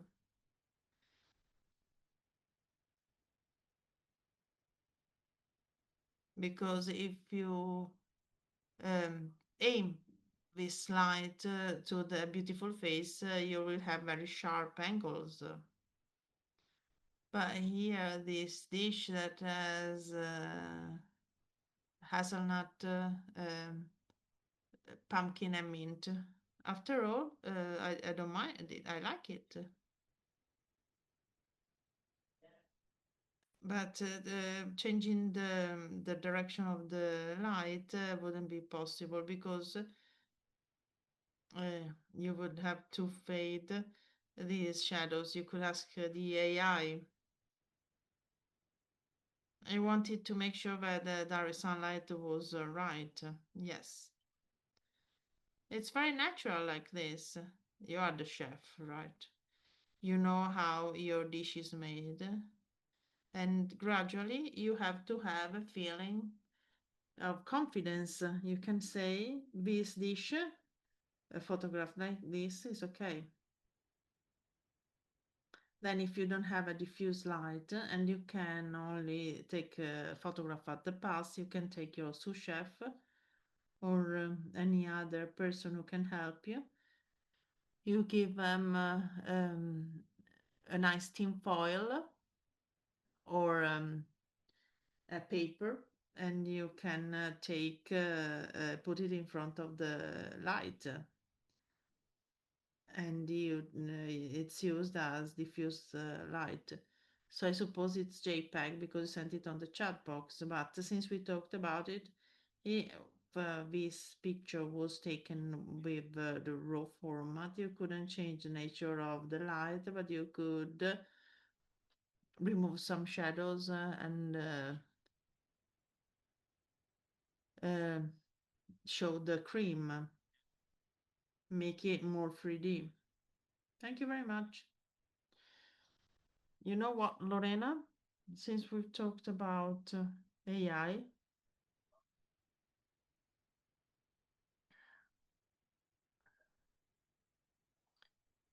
I can show editing on the Rabbit, but maybe we can take advantage of these 5 minutes to talk about AI if everyone is interested.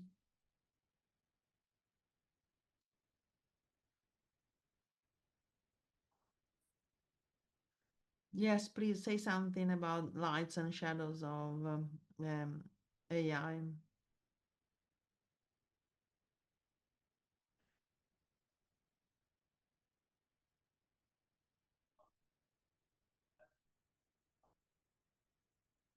So I use Gen AI, and I've done it for 2.5, 3 years. And this is what I can tell you. The main issue with Gen AI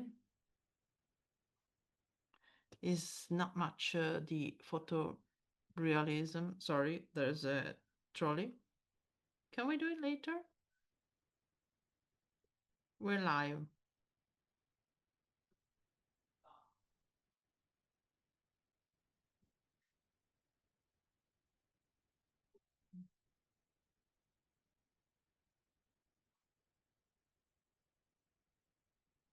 So what's the problem with AI? Every time you generate something, as we said earlier, it triggers a neural network. The process is the same as you have on your mobile. When you read your messages, it gives you suggestions. You write, I come back, and he suggests home. In image generation, every time you generate, something different is generated. And even if you train it, you can train AI. I did it on some objects. AI doesn't know well how some very special things are done. And if I say to create a dish with a steak has some specific shapes.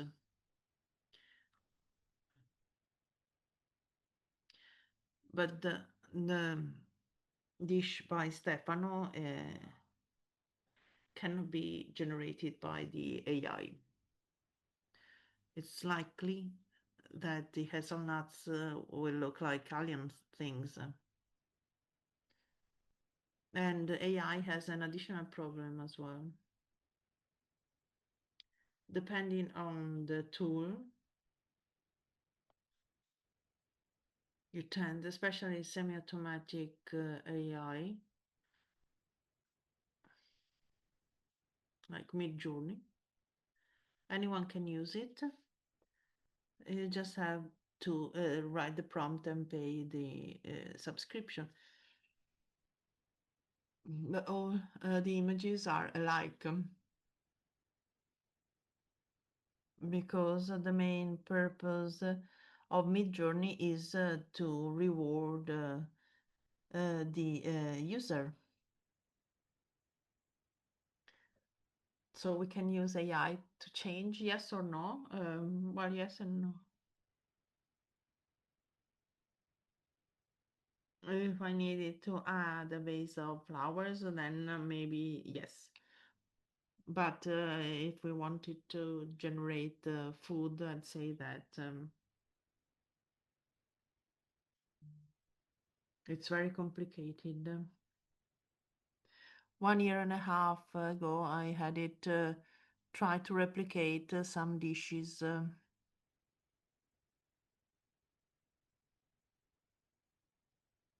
For example, there were some scallops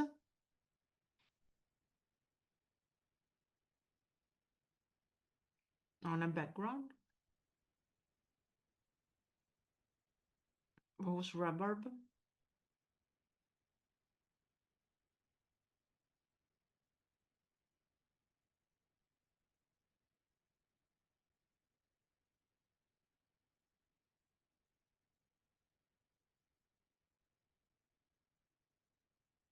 And there was some very green cream.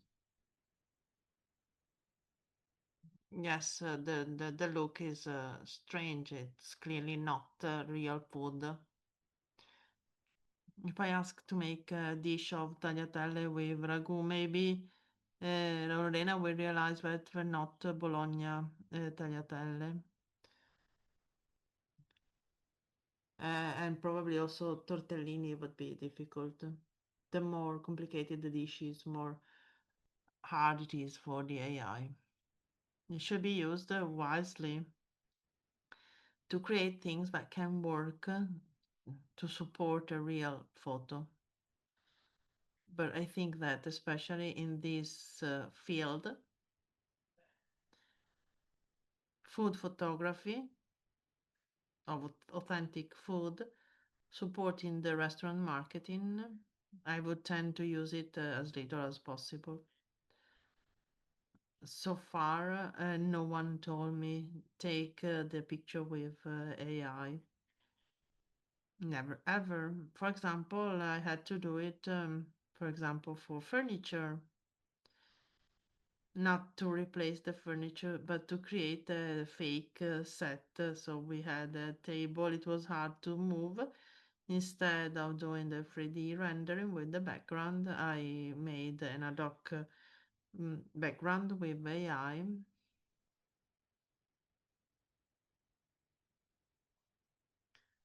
And then I do the photo montage. And I could do the same for a dish, especially for the dish is photographed from above. And I want to put it on a table, rich table. I can do that. And if you get practice, you can use more sophisticated AI, open source. The best results today are used with table diffusion, Flux. All these algorithms are working very well, but require some training, but not one shot. There are several platforms that allow you to do this. For example, if you subscribe to Perplexity, it will allow you to create the images using the various algorithms you'd find around.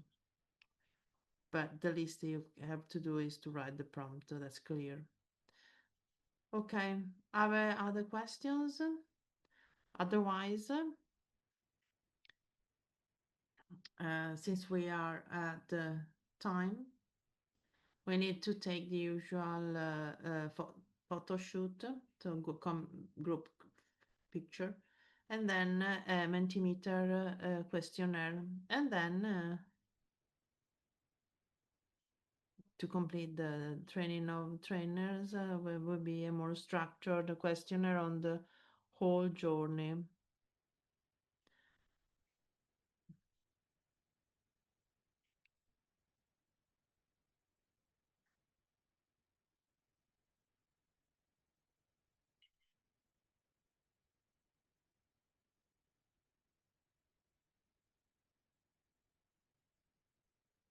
I would like to add.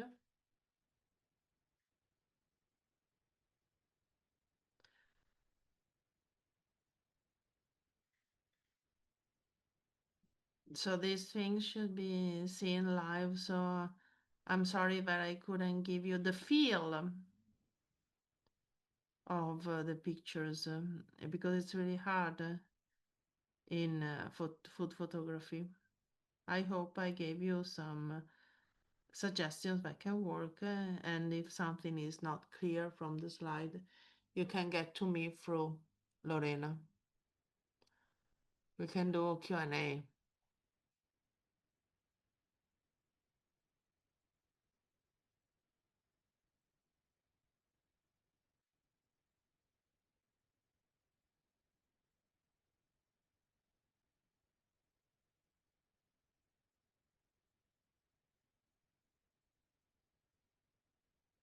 So if we were live, it would be completely different. When we do live sessions,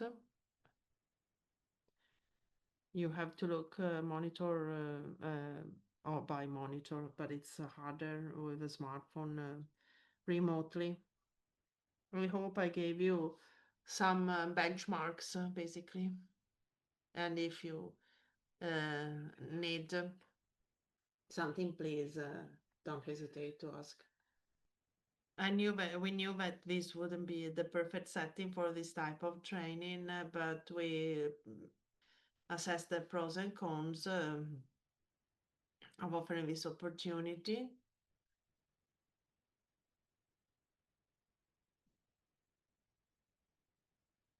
And we thought this was the best way to let the largest number of people attend.